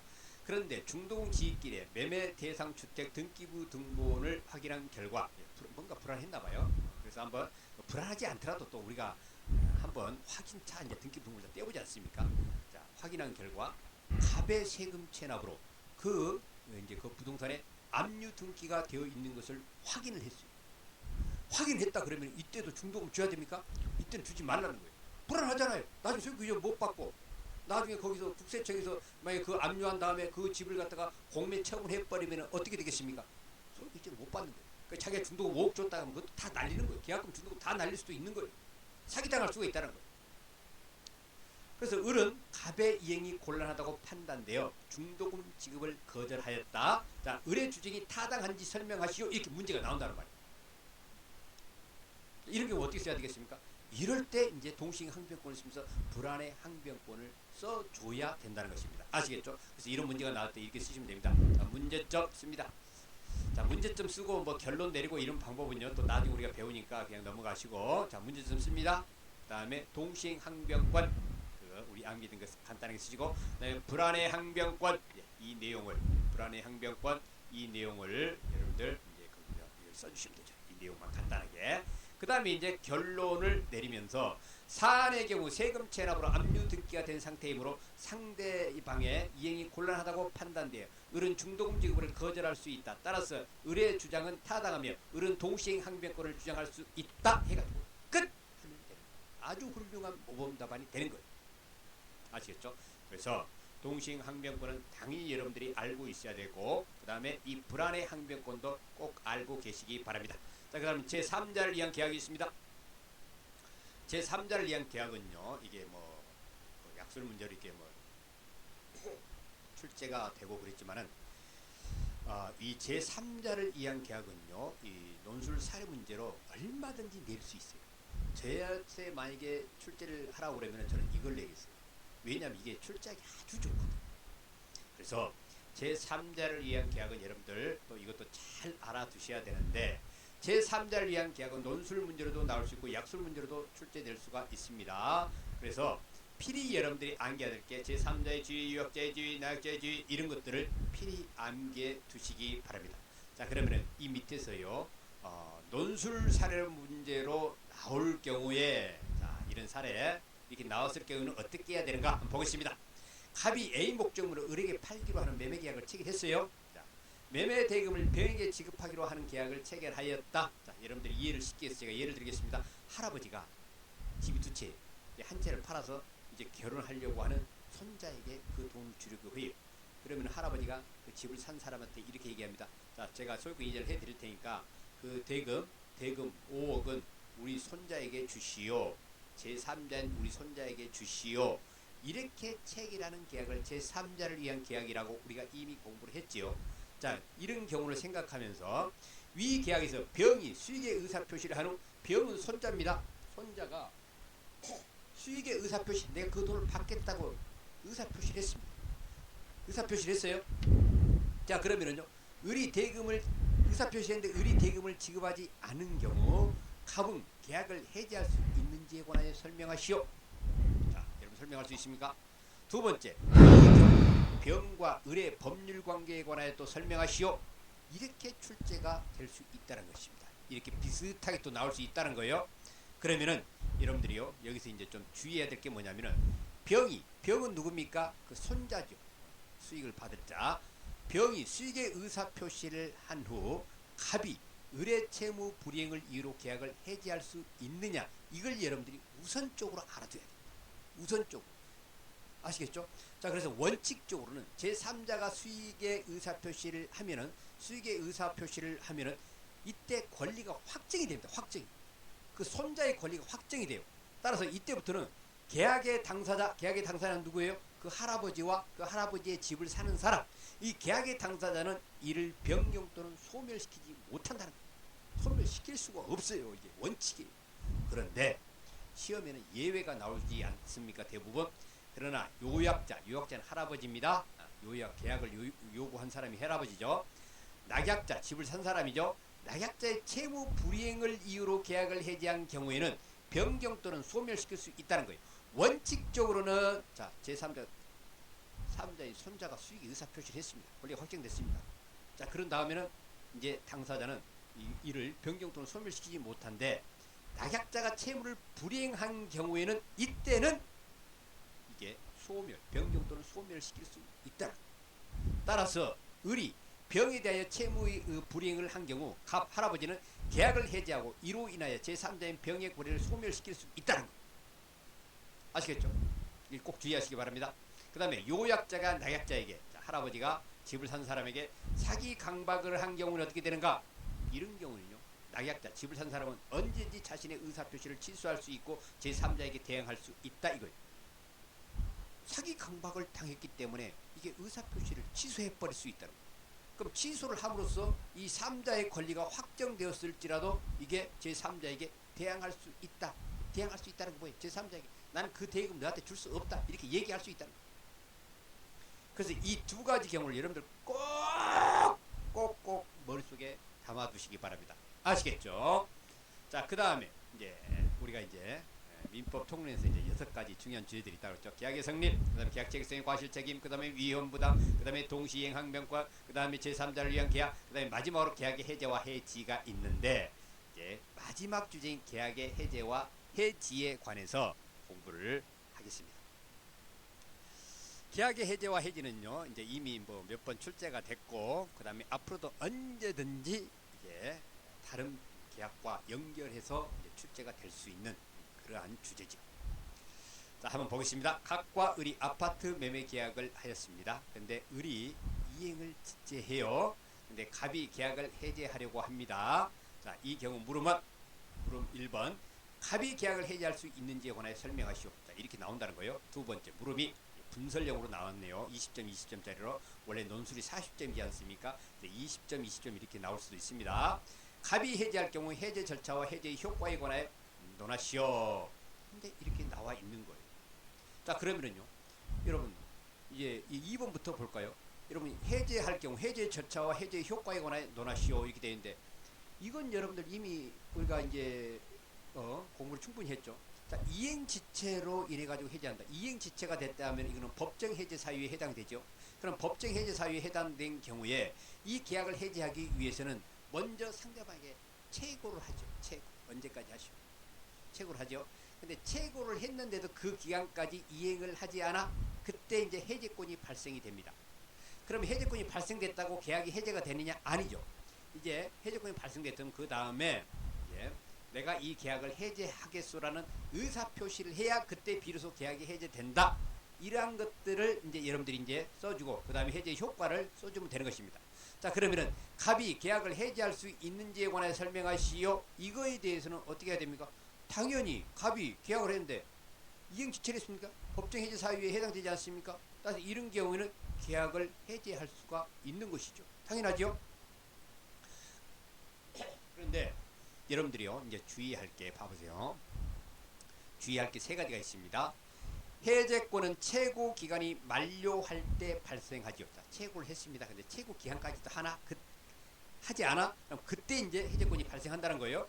그 다음에 채고 후에 이제 의사표시를 함으로써 계약이 해제된다. 이거 여러분 아주 기본적인 내용이기 때문에 여러분들 머릿속에 꼭 담아두시기 바라고. 그 다음에 정기행위의 이행지체인 경우, 뭐 결혼식 날 부케를 주기로 했는데 결혼식이 끝난 다음에 가져왔다, 뭐 이런 경우죠.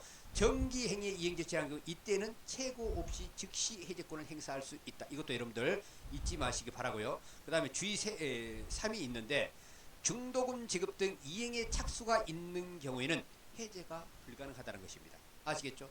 그래서 우리가 매매 계약에서 만약에 뭡니까? 중도금을 입금해줬어요. 근데 중도금을 입금한 다음에 이제 판 사람이 집값이 오른다고 나 이거 계약을 해제하겠어. 이렇게 하면은 계약을 해제할 수 있느냐? 이때는 안 된다고. 이행을 착수가 돼버리면은 계약 해제를 할 수 없다는 거예요.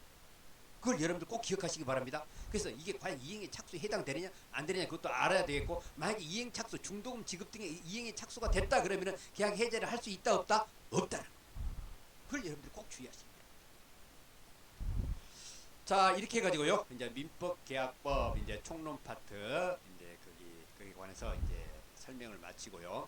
또 이제 나머지 이제 거기 뭐 이제 매매계약과 연결된 이런 문제들 있지 않습니까? 이거는요, 기출 문제를 여러분들이 보면서 기출 문제의 그 모범 답안이 그게 함부로 어디에 이제 이게 막 이렇게 내보내지 않습니다. 근데 그거를 보면서 한 번씩 여러분 써보면은 아 이러한 경우에 이렇게 쓰면 되는 거구나 이렇게 쓰는 거구나 금방 익힐 수가 있어요. 몇 번 써보면 다 할 수 있어요. 아시겠죠? 자 그래서요 이번 시간 여기까지 하고요 또 다음 시간에 여러분들 뵙도록 하겠습니다. 자 여러분들 계속 화이팅 하시기 바랍니다.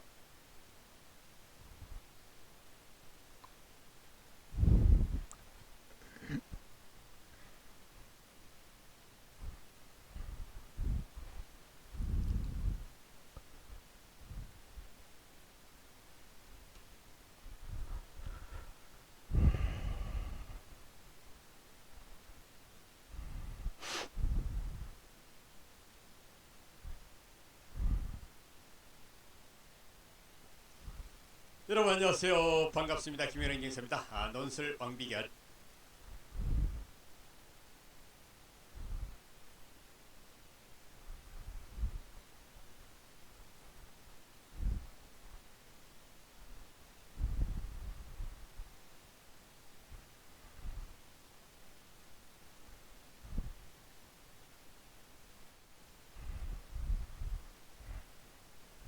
자, 이번 시간은 5강이 되겠네요. 논술왕비 5강 과목별 주요 논점 3파트입니다.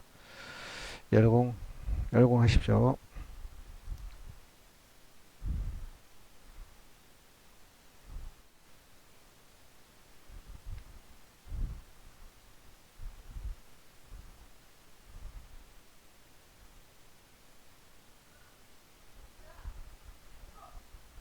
여러분 안녕하세요. 반갑습니다. 김현영 경사입니다. 논술 왕비결 5번째 강의 시작하도록 하겠습니다. 우리가 지금 논술 지금 왕비결 강의 중에서 과목별 주요 논점 담아두기 지금 그 공부를 하고 있습니다. 지난 시간까지 우리가 이제 민법 계약법에 관해서 이제 공부를 했고 이번 시간에는요 행정 절차론에 관해서 이제 공부를 하도록 하겠습니다. 행정 절차론 거기 논술 사례 문제를 찾기 위해서 우리가 이제 기본적으로 갖춰야 될 지식이 있어요. 기본 지식이 있습니다. 만약에 이 기본 지식을 갖추지 못하면은 행정 절차론의 40점짜리 논술 사례 문제는 잡을 수가 없습니다. 아시겠죠? 그래서 이번 강의가 얼마나 중요한지 여러분들 아시겠죠? 그래서 이제 그 기본 지식 5가지가 있는데 첫 번째 행정사 실무법 출제 영역과 확실히 구분할 수 있어야 된다. 두 번째 행정절차법 적용 예외에 대해서도 우리가 알아두어야 한다. 세 번째 행정처분의 사전 절차를 완전히 이해하고 있어야 된다.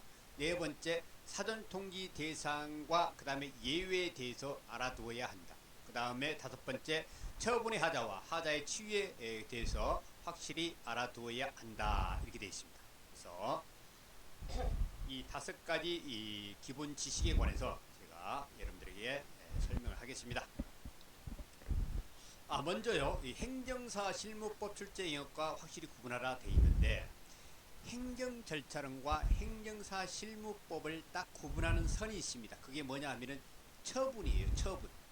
자, 우리가 행정처에서 처분을 하기 위해서는 처분까지의 사전 절차가 있지요. 그 사전 절차가 있는데 뭐 사전 통지 의견 청취 그다음에 뭐 이유제시 고지 이렇게 하면서 이제 처분을 하죠. 여기까지가 행정 절차론에 해당이 되고 그다음에 이 처분에 대해서 어떠한 하자가 있든지 또 이에 불복해가지고 뭐 행정 심판을 제기한다. 이럴 경우에는 행정사 실무법의 출제 영역이 간다는 것입니다. 아시겠죠? 그 구분점을 확실하게 알아두시기 바랍니다. 처분을 기준으로 해가지고 처분 전까지의 절차는 행정절차로 그 다음에 처분을 한 다음에 행정심판 이쪽으로 간다 했을 경우는 이때는 행정사 실무법에 해당이 된다는 것 여러분들이 구분해 두시면 되겠습니다. 왜냐하면은요 실제로 시험장에 가서 보면은 이게 헷갈려가지고 행정절차론에서 써야 될 것을 행정실무법에다 쓰고 행정실무법에 써야 될 것을 또 행정절차를 쓰고 이렇게 하시는 분들이 실제로 있다는 거예요. 그래서 그거를 제가 이제 미리 말씀드리는 것입니다. 두 번째 이제 행정절차법 적용 예외가 있고 그 다음에 행정처분의 사전 절차를 완전히 이해하라 얘기 있는데 이거는요 이 적용 예외는 나중에 이제 사전 통지 이거를 하면서 제가 설명해 드리고 먼저 행정처분의 사전 절차에 대해서 제가 설명해 드리겠습니다. 자, 여러분 처분의 절차 이제 여러분들 이미 알고 계시죠. 어떤 이제 처분 사유가 발생을 했어요. 예를 들어서 어떤 마트에서 청소년에게 술을 팔다가 적발이 됐습니다. 사유가 발생했어요. 그러면은 바로 어떠한 뭐 영업정지 처분을 내리는 게 아니라 요즘은 반드시 사전 통지를 해야 됩니다. 사장님, 이 청소년에게 술을 파는 게 적발이 되어서 우리가 영업정지 처분을 하려고 합니다. 그래서 이제 사장님이 만약에 저희들에게 어떤 의견이 있거들라 우리들에게 제시해 주십시오. 이렇게 사전 통지를 한 다음에 그 사장님으로부터 뭐 청문이나 의견 제출 청문, 공청 이런 걸 통해 가지고 그 사장님의 의견을 듣지요, 청취하지요. 그 다음에 그거를 참조를 해가지고 이제 처분을 할 때 이유 제시와 그 다음에 고지를 이제 함께 하게 되죠. 처분을 하면서 하게 되죠. 그래서 이 처분까지의 절차는 간단해요. 사전 통지, 의견 청취, 그 다음에 처분을 하면서 이유 제시와 고지를 하는 것, 이것밖에 안 되는 거예요. 사실 간단하죠. 여러분들 이미 알고 계시죠.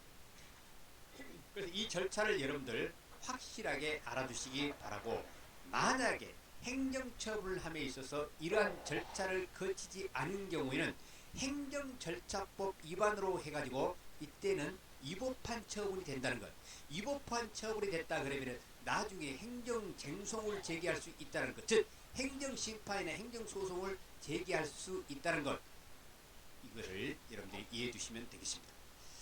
자, 그러면은요 이제 거기 하나의 사례를 보겠습니다. 예를 들면 사례를 준 후 이렇게 물었습니다. 시험 문제에서 A 시장은 이 사전 처분을 이 사건 처분을 함에 있어서 어떠한 행정 절차를 거쳐야 하는지 설명하시오. 실제로 이런 문제가 나왔어요. 그러면 간단하게 사전 통지, 그다음 의견 청취, 이유 제시, 고지, 이거에 대해서 이제 쓰면 되는 것이죠. 근데 이제 앞으로 뭐 이렇게 과연 이렇게 쉬운 문제가 출제가 될까요? 잘 출제가 안 되겠죠. 이런 문제는. 이런 문제보다는 이제 좀 디테일하게 이제 좀 더 난이도를 이제 높이기 위해서 디테일한 문제로 넘어갑니다. 그래서 지금 이제 난이도를 상승하면서 이제 사전 통지에 관해서 이제 지금 출제가 자주 되고 있어요. 사전 통지.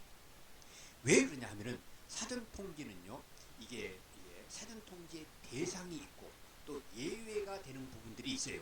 그래서 이게 좀 공부할 때 좀 헷갈릴 수 있거든요. 수험생들에도 이게 또 헷갈릴 수가 있거든요. 그래서 이거에 대해서 이제 출제를 하고 있기 때문에 사전 통지의 대상과 예외에 대해서는 여러분들이 아주 확실하게 알아두셔야 됩니다. 아시겠죠? 너무너무 중요해요. 만약에 행정 절차로 인해서 논술 사입점 문제를 잡고 고득점으로 합격하고 싶다 그러면 사전 통지에 대해서는 여러분들이 확실하게 알아두셔야 된다는 거예요. 아시겠죠? 자, 여러분 사전 통지의 대상은 어떻게 됩니까? 모든 처분이 사전 통지의 대상이 되는 것이 아니죠. 당사자에게 의무를 부과하거나 권익을 제한하는 처분만 사전 통지의 대상이 되는 것이죠. 수익적 처분은 해당되지 아니하고 침익적 처분만 이게 사전 통지의 대상이 된다는 거예요. 아시겠죠? 제가 뭐 더 이상 설명하지 않겠습니다. 자, 그런데요, 여기 사전 통지 대상에 예외가 있지요. 뭐 공공의 안전 또는 복리를 위하여 긴급히 처분할 필요가 있는 경우, 또는 법원의 재판 등에 의해서 객관적으로 어떤 증명된 경우, 또는 해당 처분의 성질상 의견 청취가 현재의 곤란한 명백히 불필요하다고 인정될 만한 상당한 이유가 있는 경우, 이런 경우는 비록 의무를 부과하거나 권익을 제한하는 처분일지라도 사전 통지를 하지 않아도 된다는 것입니다. 아시겠죠? 그런데 이거보다 이제 더 중요하게 디테일하게 들어가면서 더 중요하게 우리가 알아줘야 될 게 뭐냐 하면은 행정절차법 적용 예외가 있다는 거예요. 여러분, 이게 사전통지도 행정절차법 안에 있는 것이죠. 그런데 행정절차법을 적용하지 않는다. 그럼 사전통지 대상이 됩니까? 안 됩니까? 당연히 안 되죠. 사전통지라는 것은 행정절차법에 속해 있는 거잖아요. 행정절차 중에 하나잖아요. 근데 행정절차법 적용을 아예 하지 않는다? 그럼 사전통지 대상도 되지 않는다는 것이죠. 그건 이해하시겠죠, 여러분? 자, 그런데 여기서 이제 행정절차법 적용 예외가 있는데, 이거는 여러분들이 이제 암기를 했을 것입니다. 이건 뭐 국법 헌거 그거 있지 않습니까? 뭐 안심병 해갖고 여러분들 이건 암기가 됐을 것입니다. 자, 이런 것들이 있는데요. 이 9번에 보면은 행정절차에 준하는 절차를 거친 사항으로서 대통령령으로 정하는 사항, 이런 중요한 이런 것들만 있는 게 아니라 행정 절차에 준하는 절차를 거친 사항으로서 대통령령으로 정하는 점. 그래서 이게 이제 시행령이 있죠. 여기에 정하는 사항은 행정절차법 적용을 받지 않는다. 행정절차법 적용을 받지 않기 때문에 사전통제 대상도 되지 않는다. 이것까지 여러분들이 알아두어야 합니다. 그리고 그러면은 여기서 대통령령으로 정하는 사항 중에 어떤 것들이 있느냐, 몇 가지가 있는데 우리 시험과 관련 있는 것을 제가 간추려 놨어요. 그게 뭐냐 하면은 외국인의 출입국 난민 인정 기후와 국적 회복에 관한 사항. 우리가 행정사들이 비자 발급 업무를 많이 하고 있기 때문에 이것도 출제될 수가 있다는 거. 그리고 공무원 인사관계 법령에 의한 징계 기타 처분에 관한 사항. 이것은 이미 시험에 출제가 됐고, 그 다음에 조세 관련이 있고, 그 다음에 또 하나 여러분들이 주목해야 될 게 국가배상법상 공익사업을 위한 토지 등의 취득 및 보상에 관한 법률에 따른 재결 결정에 관한 사항. 이것도 역시 행정절차법에 적용을 받지 아니하므로 사전 통지를 할 필요가 없다라는 것, 이걸 여러분들이 알아두시라는 것입니다. 아시겠죠? 그래서요, 이러한 디테일한 부분까지 이제 거기 전에 이게 이제 나왔을 때에 수험생들이 굉장히 헷갈려가지고 제대로 쓰지 못한 분들이 많이 있었어요. 그런데 이게 또 이런 것들이 다시 또 나올 수 있다는 거예요. 그런데 여러분들이 이걸 또 정리하기가 쉽지 않다는 거예요. 그래서 나중에 제가 나중에 우리가 또 이제 이거를 제가 또 알려드립니다. 그러니까 이러한 것들은 행정절차법에 적용을 받지 아니하므로 사전통제 대상이 되지 않는다는 이것을 이 시간에 분명하게 여러분들의 머릿속에 담아두시기 바랍니다. 아시겠죠? 자, 그 다음에 이제 우리가 알아둬야 될 게 뭐가 있냐 하면은 행정절차의 하자입니다. 행정절차를 이렇게 밟음에 있어가지고 하자가 발생하는 거예요. 뭐 사전통제를 하지 않는다든지, 그 다음에 뭐 이유제시를 하지 않는다든지, 만약에 했을지라도 그게 뭐 내용이 불충분하다든지, 이렇게 하자가 발생할 수 있지 않습니까? 그럼 이런 하자가 발생했을 경우에 그 하자를 치유할 수 있는 경우도 있고 치유하지 못하는 경우도 있다는 거예요. 그래서 그것까지 우리가 알아둬야 되는데 행정절차의 하자에 관해서 먼저 보도록 하겠습니다. 하자의 구분. 필요한 의견 청취 절차를 전혀 부여하지 않았다. 예를 들어서 이런 경우 어떻게 됩니까? 무효죠. 무효. 그 다음에 이유 제시를 전혀 하지 않은 경우, 이때도 무효죠. 무효. 그 다음에 이유 제시를 하였으나 불충분하거나 구체적이지 않은 경우, 이런 경우는 어떻게 돼요? 이런 경우는 무효가 아니라 취소 사유에 해당이 된다는 것입니다. 중요한 것은 무효인 행정행위는, 즉 이런 경우 1번과 2번인 경우에는 치유가 인정되지 않는다. 즉 하자의 치유가 인정되지 않는다는 것입니다. 취소 사유에 해당한 경우만 치유가 인정된다는 것. 즉 3번인 여기인 경우에만 이게 치유가 인정이 된다는 것입니다. 그래서요, 이 하자가 치유되는 경우가 있는데 무효인 행정행위는 치유가 인정되지 않는다. 치유 사유에 해당한 경우만 치유가 인정된다. 이유 제시는 사후 보완으로 하자가 치유될 수 있다. 하자가 치유될 수 있습니다. 그런데 이때에도 어때요? 국민의 권익과 이익을 침해하지 않는 범위 내에서만 인정이 돼요. 우리가 이미 공부했죠. 그래서 이 하자의 치유인 경우에는 이러한 경우에만 가능하다. 이 경우에도 국민의 권익과 이익을 침해하지 않는 범위 내에서 가능하다는 것입니다. 그러면은 하자를 치유할 수 있는 그런 가능한 시기는 언제인가? 이것까지 우리가 알아야 됩니다. 왜냐하면은 이게 실제로 또 시험에 출제가 됐었습니다. 자, 하자를 치유하려고 합니다. 그럼 언제까지 해야 될까요? 행정쟁송 제기 전까지 가능합니다. 행정쟁송이란 행정심판 또는 행정소송을 얘기하죠. 따라서 2차에서는 우리가 뭐 행정소송을 신경 쓸 거 없고, 그 다음에 행정심판만 신경 쓰면 되는데 행정심판을 제기하기 전까지 가능하다는 거예요. 아시겠죠? 그래서 만약에요, 사례에서 행정쟁송 제기 후에 또는 행정쟁송 중에 행정청이 하자를 치유한 이런 행위를 한 경우에는 그 하자 치유가 인정되지 않는다는 거 꼭 여러분들이 기억하시기 바랍니다. 제가 다시 한번 여러분들에게 다시 강조를 합니다. 하자 치유를 하려면, 행정청에서 하려면은 이때는요, 행정쟁송을, 행정심판이나 행정소송을 제기하기 전까지 가능하지, 만약 이미 제기해버렸어, 사례에서 이미 제기하고 행정쟁송 중이야, 이런 경우에는 하자 치유가 만약에 행정청에서 뭐를 했을지라도 그거는 인정되지 않는다. 이걸 여러분들이 똑 부러지게 알아두시기 바랍니다. 자, 그 다음에 하자치유의 효과가 있습니다. 하자치유의 효과. 자, 여러분 하자치유의 효과는 어떻게 된다고 그랬습니까? 이건 소급이 된다고 그랬죠. 그래서 소급이 돼가지고 처음부터 이게 적법한 행정회의가 돼버린다는 것입니다. 하자가 치유되면 처음부터 소급해가지고 처음부터 적법한 행정회의가 된다는 것, 그걸 여러분들이 꼭 알아두시면 되겠습니다. 그래서요, 이번 시간에 제가 특별히 좀 두 가지만 좀 강조를 드리고 싶다 그러면은, 자, 세 가지를 할까요?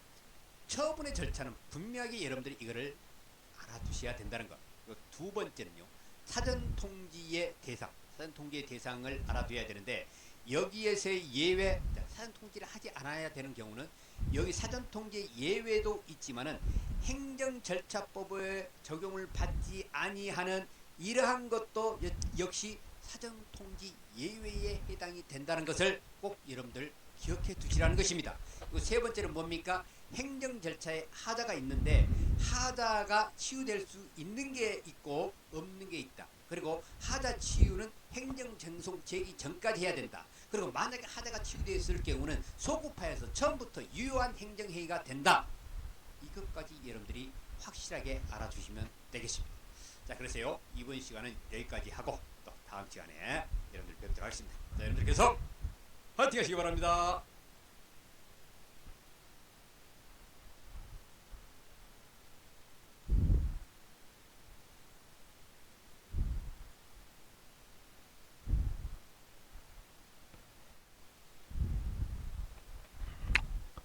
자, 이번 시간에는 다섯 번째 강의 행정 절차는 논술사례 문제 기본 지식에 대해서 절차에 대해서 했습니다.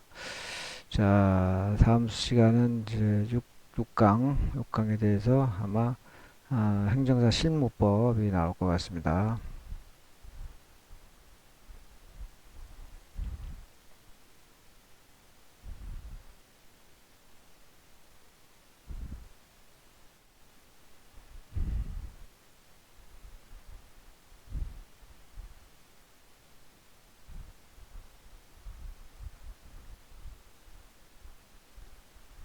여러분 안녕하세요. 반갑습니다. 김현영 경사입니다.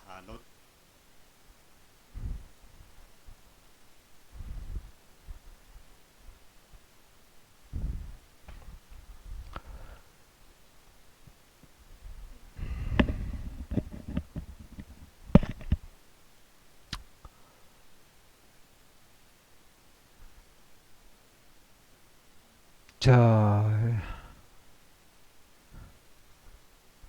6강.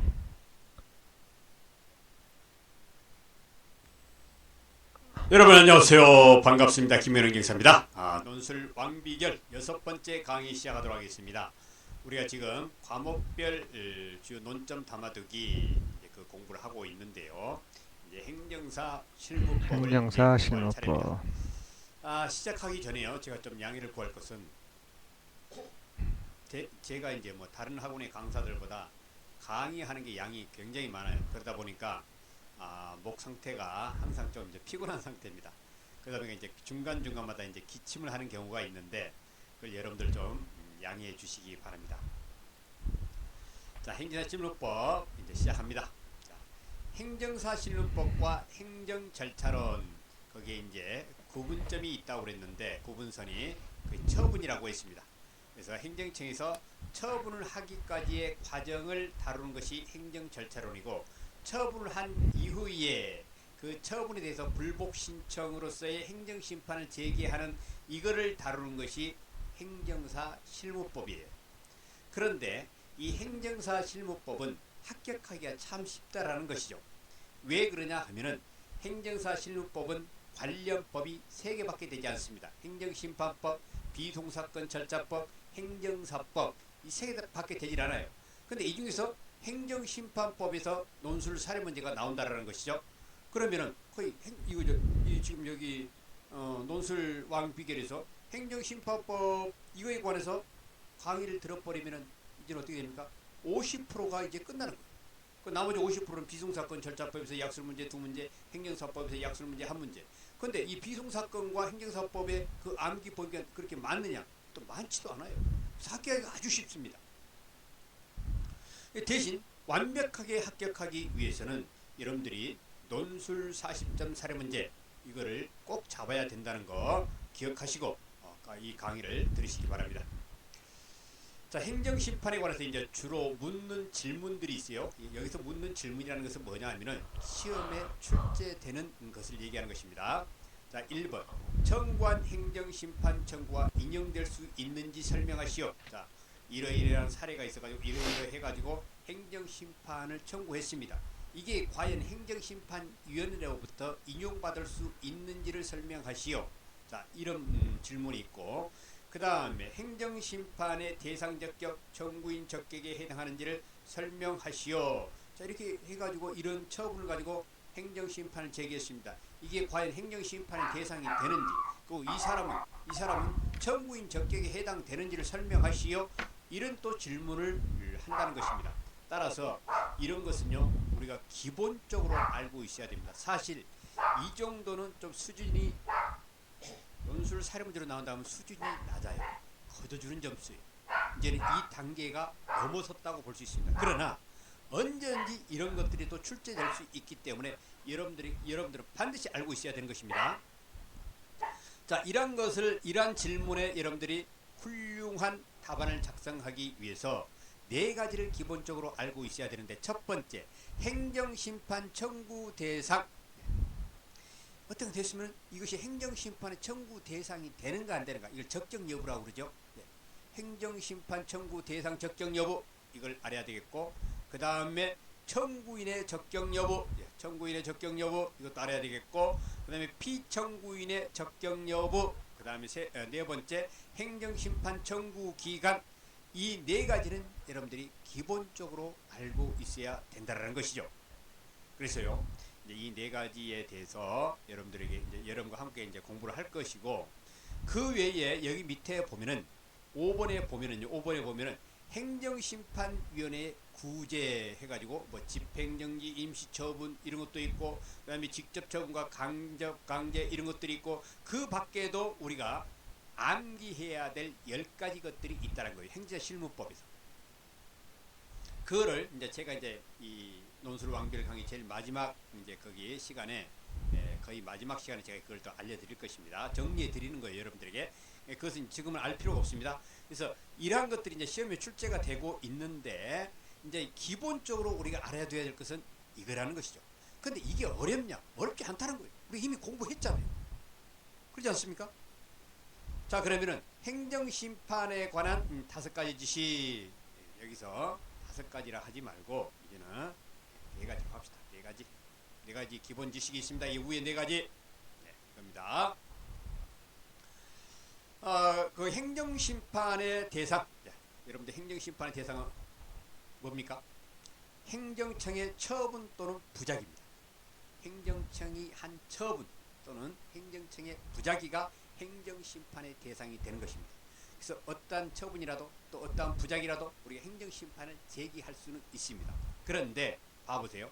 행정심판 중에는 취소심판이 있고, 그 다음에 의무이행심판이 있고, 무효등 확인심판이 있다는 걸 우리가 공부했지요. 그런데 취소심판의 대상은 어떻게 되냐 하면은 여기 위에 이거하고 달라요. 행정청의 위법 또는 부당한 처분. 행정청에서 처분을 했는데 위법하게 했거나 부당한 처분을 했을 경우에 취소심판의 대상이 된다는 것입니다. 아시겠죠? 그 다음에 의무이행심판의 대상은 어떻게 되느냐 하면은 당사자의 신청에 대한 행정청의 위법 또는 부당한 거부 처분이나 부작위가 의무이행심판의 대상에 해당이 된다는 것입니다. 이것도 우리가 이미 이제 공부했기 때문에 여러분들 아시죠? 그런데 의무이행심판의 대상과 관련해서 여러분들 좀 주의할 게 있죠. 주의할 게 있습니다. 그게 뭐냐 하면은, 자, 사례에서 이렇게 줍니다. 민원 등을 신청하였으나 아직 거부 처분을 하지 않은 경우나 아직 부작위에 해당하지 않은 경우라면은 의무이행심판의 대상이 아니므로 의무이행심판을 제기할 수 없다. 이런 경우에는 제기해봤자 요건 불비로 각하가 돼버린다는 거예요. 자, 그러면은 왜 제가 이거를 주의하라고 했냐 하면은, 실제로 시험 문제에 이런 어떤 민원을 신청을 했어요. 근데 이 민원이 좀 성질이 급한 사람. 그런데 아직 그 행정처에서 이에 신청이 돼서 거부 처분을 하지도 않았고, 뭐 부작위 이 처리 기간이 예를 들어서 뭐 이제 14일이라고 합시다. 그러면은 뭐 14일이 경과되지도 않았어요. 그러니까 부작위 해당되지도 않아요. 근데 이 양반이 지금 오늘 신청해갖고 면허 신청해갖고 내일 다음날 안 해준다고 이 사람이 바로 의무이행 심판, 의무이행 심판을 이게 신청을 했다는 것이죠. 자, 이럴 경우는 어떻게 되겠습니까? 당연히 이거 행정심판위원회에서 이거는 어떻게 됩니까? 안 되는 것이죠. 당연히 안 되는 것이죠. 일단 거부 처분이 있었거나, 그리고 또는 부작위에 해당이 돼야만이 받아줄 수가 있는데 둘 다 해당이 안 되는데 어떻게 받을 수 있냐 이거예요. 아시겠죠? 그래서 이 시험 출제자들이 이런 것을 노립니다. 우리는 막 거기 저 시험 보기 위해서는 막 긴장감이 있기 때문에 이게요, 머리가 또 이렇게 조금 이렇게 좀 긴장되다 보면 잘 안 돌아가는 경우도 있지 않습니까? 근데 이 시험 출제자들은 그걸 노리는 거예요. 왜 그럽니까? 이 사람들이 백년시기 때문에, 백년시들이니까 이런 걸 노린다니까요. 응? 좀 좋게 좀 내주면 안 됩니까 그거? 그죠? 이런 걸 내기 때문에 여러분들이 이것을 어때요? 잘 갖춰가지고 명포수가 되어서 그 백년시들을 잡아버려야 된다는 거예요. 아시겠죠? 자, 그걸 여러분들 꼭 주의하시기 바라고요. 이게 막 하다 보면 어떤 분들은요, 취소심판의 대상이 뭔지도 몰라. 행정처의 이 법도는 부당한 처분이 취소심판의 대상인데 이것도 헷갈리는 경우가 있어요. 자, 그걸 여러분들 기억하시기 바라고. 그 다음에요, 이제 그 밑에 보면은, 자, 여기는 행정심판의 대상에 대해서 여러분들에게 설명해 드렸고, 그 다음에 청구인 적격 여부. 자, 청구인 적격 여부라는 게 뭐예요? 이 사람이 행정심판을 제기할 수 있는 자격이 있느냐 없느냐, 이거죠. 그래서 취소심판인 경우에는 처분의 취소 또는 변경을 구할 법률상 이익이 있는 자, 무효동 확인 심판에도 이것을 구할 법률상 이익이 있는 자, 의무이행 심판도 의무이행 심판을 제기해서 이것도 역시 법률상 이익이 있는 자라고 그랬죠. 그래서 법률상 이익이 있는 자가 이게 청구를 해야지, 법률상 이익이 없는 자가 청구하면 이게 안 된다는 것입니다. 어떤 사람에게 갑동이에게 이제 거기 처분이 내려졌어요. 근데 을동이가 자기하고는 아무 상관도 없어. 근데 갑동이 처분에 대해서 이거에 대해서 뭐 취소 심판을 제기한다든지 그럼 되겠냐 이거예요. 그 사람에게는 법률상에 뭐가 있나 말이야. 이 사람이 제기하고 을동이가 제기해가지고 법률상에 이게 뭐가 있습니까? 아무것도 없는데. 그러니까 이런 사람은 안 된다는 거예요. 간단하죠. 그다음에 피청구인의 적격 여부. 여기서 피청구인은 이제 취소 심판의 경우에는 위법 부당한 처분을 한 행정청이죠. 그 행정청이죠. 그래서 청구인은 처분을 한 행정청 또는 의무 이행 심판의 경우에는 청구인의 신청을 받은 행정청이다. 자, 이건 여러분들 아시겠죠? 그다음에 행정심판의 청구 기한은 뭡니까? 처분이 있음을 알게 된 날부터 90일, 처분이 있었던 날부터 180일. 이제 여러분들 입에 딱 뱉지요. 이건 알고 계시죠? 자, 이거라는 거. 자, 네 가지 간단합니다. 이걸 머릿속에 이제 여러분들이 담았습니까? 그러면은 여러분들의 지금부터 제가 여러분들의 논술을 할 수 있는 아주 기본적인 입문 단계라고 제가 할게요. 입문 단계. 네. 그 입문 단계를 한번 거치도록 한번 하겠습니다. 자, 이걸 가지고 여러분들이 이제 실제로 답안 작성 연습을 해봐야 되는데, 여러분들 혼자 또 그 답안 작성 연습을 하려면은 이것도 깝깝한 거예요. 내가 언제 논술 시험 봤다고 논술 이거 또 해보라고 합니까? 강사님 또 이렇게 얘기할 수도 있는 거예요. 당연한 거예요. 경험이 없는데 어떻게 해보냔 말이에요. 그거 안 되죠. 저와 함께 한번 해보도록 하겠습니다. 연습하기. 자, 이거를요, 제가 이 양식을 이제 첨부 자료로 이쪽에 딱 올려드렸으니까 거기 클릭해갖고 여러분들 여러 장 좀 출력 좀 하세요. 자, 이 양식 있습니다. 이 폼을 만들어놨기 때문에 출력하시고, 자, 저와 함께 할 게 뭐냐 하면은 이겁니다. 동일한 사안에 대하여 A와 B에 대한 다른 처분이 내려졌다. 이게 무슨 말이냐 하면은요, 자, 어떤 시청에서 이제 마트 이제 가가지고 A라는 마트와 B 마트에서 청소년에게 술을 판 것을 적발을 했습니다. 그런데 A라는 마트에 대해서는 영업정지 1개월 처분을 내렸는데 B라는 B 마트에는 영업정지 3개월 처분을 내렸네요. 그럼 B마트 사장이 열받겠습니까? 안 받겠습니까? 열받죠. 저 옆에는 1개월인데 나는 왜 3개월이나 이래요? 그럼 이럴 때 B마트 사장님이 행정사님을 찾아오는 거예요. 행정사님, 똑같이 청소년에 술을 팔다 걸리는데 저 사람은 왜 1개월인데 저는 3개월입니까? 이거 구제 수단이 없습니까? 그러면은 이제 그래요? 그러면은 거기 이제 한번 처분 그 문서 좀 주세요. 딱 보고 그럼 이거는 행정심판의 대상이 되는구나. 그리고 이 양반은, 이 사장님은 이게 청구인 적격이 되는구나. 그 다음에 뭐 피청구인 적격, 거기 행정처이 되는구나. 딱 검토해갖고 그래요. 사장님 이거는 제가 A마트와 똑같이 1개월 영업정지 처분을 받을 수 있도록 제가 해드리겠습니다. 예. 그런데 이거를 만약에 하려면은 그 변호사한테 가면 한 500만 원 받거든요. 근데 저는 300만 원 해드리겠습니다. 어떻게 하시겠습니까? 예, 행사님 해주세요. 그러면 됐어요. 그러면은 수임료 300만 원 해가지고 이렇게 하기로 합시다. 해가지고는 여러분들이 이제 일을 처리하면 된다는 것이죠. 그래서 이러한 문제는요, 우리 행정사 업무와 직접적인 관련이 있기 때문에 이런 것들을 출제를 하는 거예요. 자, 이런 경우를 우리가 행정의 자기 구속의 이제 거기 원칙에 이제 해당되죠. 평등의 원칙 중에. 그럼 도대체 평등의 원칙 중에 행정의 자유구속의 원칙이 뭐예요? 또 이렇게 물어볼 수가 있는 거예요.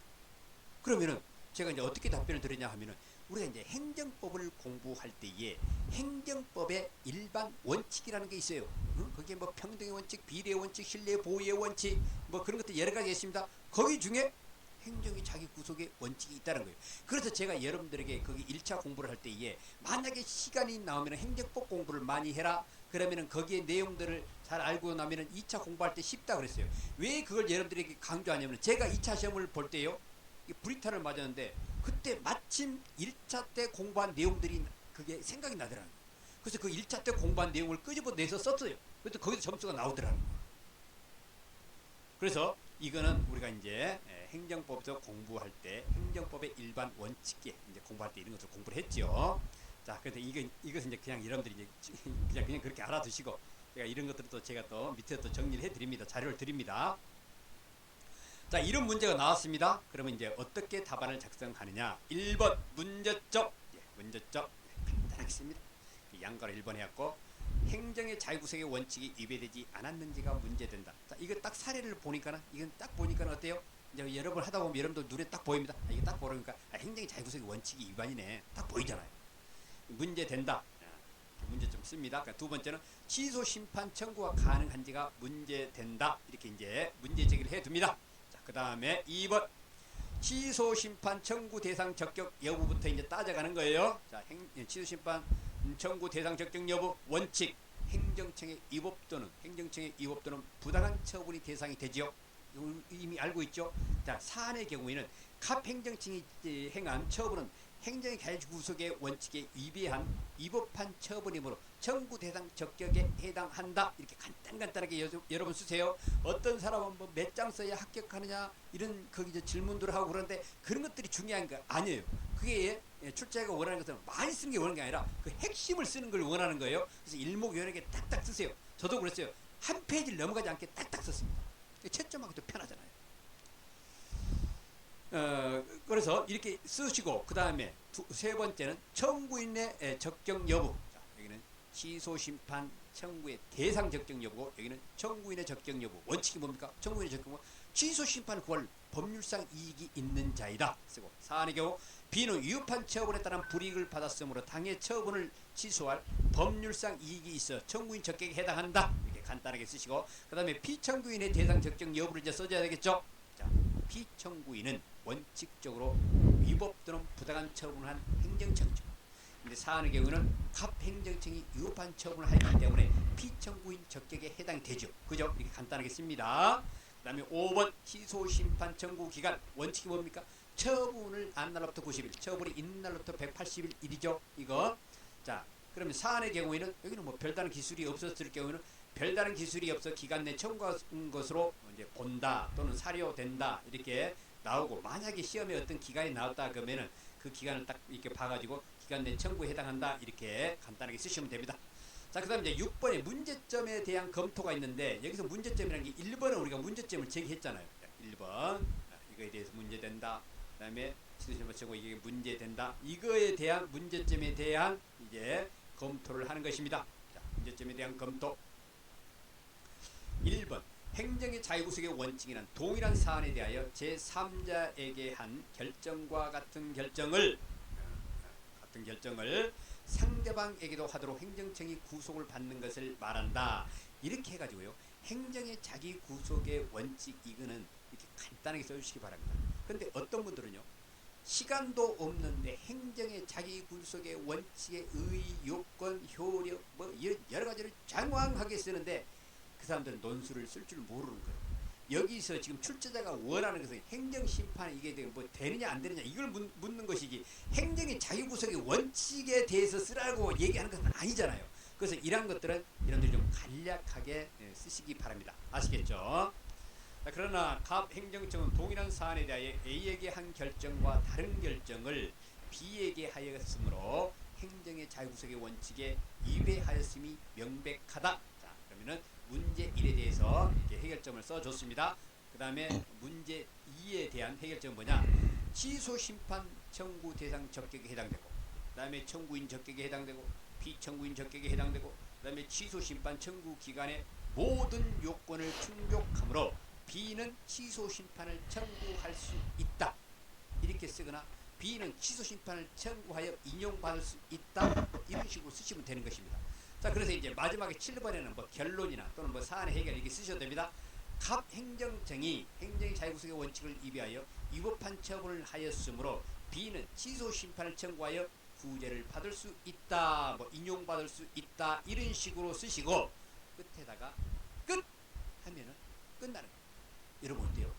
이걸 보니까 위에 이제 제가 만들었던 이 폼에다가 이런 이제 내용이 있으면은 끼워 넣기 이렇게 할 수 있겠죠. 한번 해보셔요. 그러니까 논술을 이렇게 몇 번 해보면은 논술을 뭐 이렇게 쓰면 뭐 이런 거 다 얼마든지 할 수 있겠네. 내가 뭐 비록 논술 시험 경험이 없지만은 내가 뭐 사법고시 뭐 이런 경험이 없지만은 이렇게 쓰라면은 나도 뭐 몇 번 끼워 넣기 해보면 할 수 있겠네. 이런 자신감을 여러분들이 이제 얻을 수 있다. 아시겠죠? 그러니까 이렇게 한번 끼워 넣고 써보고 하는 것이 굉장히 중요하다는 거예요. 자, 그래서요. 이제 여러분들이 이제 제가 저와 이제 같이 이거 해봤는데 이제 앞으로 여러분들이 해야 될 게 아까 제가 이제 한 것은 뭐예요? 여기 이제 주제가 뭐였습니까? 여기에 보면은 행정의 평등의 원칙, 행정의 자유구속의 원칙 하나만 가지고 이렇게 했습니다. 자, 그러면은 여러분들이 이 밑에서 평등의 원칙 이런 것들 다른 이제 주제에 대해서 해보라. 그러면 평등의 원칙에 대해서도 이제 정리를 해야 되고 비례의 원칙에 대해서 정리를 해야 되는데 이런 것들을 또 여러분들이 정리하려면 시간이 걸리잖아요. 그러니까 제가 하나하나 또 이렇게 해놨습니다. 해놨습니다. 간단하게 쓰기 좋게 이렇게 딱딱 해놨습니다. 예. 행정의 자유구속의 원칙도 이게 있죠. 조금 더 써도 되고 생략하고 아까처럼 쓰셔도 되고 그다음에 뭐 협의의 비례 원칙 이런 것도 간단하게 있습니다. 그다음에 신뢰 보호의 원칙 이것도 시험에 잘 나옵니다. 이거 신뢰 보호의 원칙도 이런 것들이 있습니다. 꼭 알아두셔야 되는 것이죠. 그다음에 부당결부 금지의 원칙 기억나시죠? 1차 때 공부한 거 이런 것들이 있고 그 다음에 협의의 청구 이익도 있습니다. 제가 이렇게 다 정리를 해드렸습니다. 이런 것들이 있고 그 다음에 원상협의가 있고 그 다음에 가구제 뭐 집행정지와 임시처분이 있고 그 다음에 직접처분과 간접강제 이런 것들이 있습니다. 자, 이런 것들 제가 이렇게 딱 정리를 해두었기 때문에요. 그리고 마지막에 사정제 이걸도 있네요.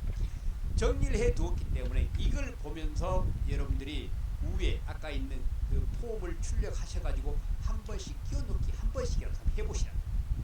그러면 논술을 이렇게 쓰는 거에 대해서 두려움이 조금이라도 없어지게 돼 있고 일단 기초가 닦여진다는 거예요. 뭐에 대한 기본적인 기초가 닦여집니까?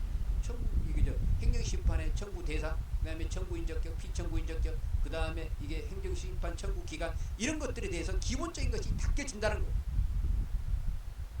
자, 그러면은요 이런 것들이 닦여졌다 그러면은 여러분들이 이제 나중에 제가 이제 뭘 여러분들에게 10가지를 이제 알려드릴 텐데요. 그 10가지를 여기 있지 않습니까? 제가 제일 처음에 말씀드렸던 행정심판위원회 구제에 뭐 집행정지, 임시처분, 직접처분, 간접처분 등 10가지 이게 암기사항이 있다고 그러는데 이거를요 여러분들이 이제 머릿속에 담아버리면은 행정심판에 대한 준비가 끝나버린 거예요. 즉 행정사 실무법 논술 사례 문제에 대한 준비가 끝난다는 거예요. 아시겠죠? 그래서 이 10가지에 대한 거기 암기 사항이 있는데 그것은 다 우리가 이제 기출 문제에 나왔던 것들이 많아요. 그래서 그 기출 문제 제가 모범단을 다 만들어 가지고 또 여러분들에게 다 이렇게 드리기 때문에 그걸 가지고 또 한 번씩 써보면 되는 거예요. 어떤 사람도 주니까 또 안 써. 쓰라기도 안 써. 손가락 아픈데 제가 행사 왜 써요? 그냥 눈팅만 하고 그냥 눈팅으로 끝내고 그냥 시험장 갈래요. 이런 사람들이 진짜 혼쭐 납니다. 나중에 꼭 써보세요. 자, 이렇게 해가지고요 이번 시간은 여기까지 하고요. 참고로 이제 그 밑에 있는 이 자료는 이 자료들은 이거 있지 않습니까? 첨부 자료. 이건 제가 첨부 자료로 딱 이렇게 이쪽 첨부 자료를 올려드릴 테니까 출력해서 잘 활용하시기 바랍니다. 자, 그러면 다음 시간에 또 뵙도록 하고요. 여러분들 계속 파이팅 하시기 바랍니다.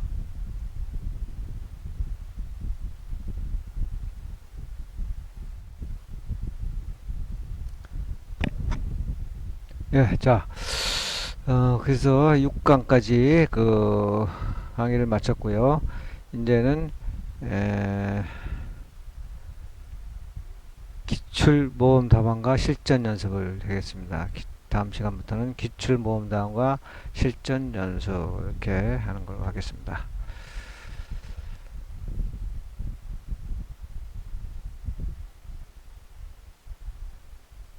자.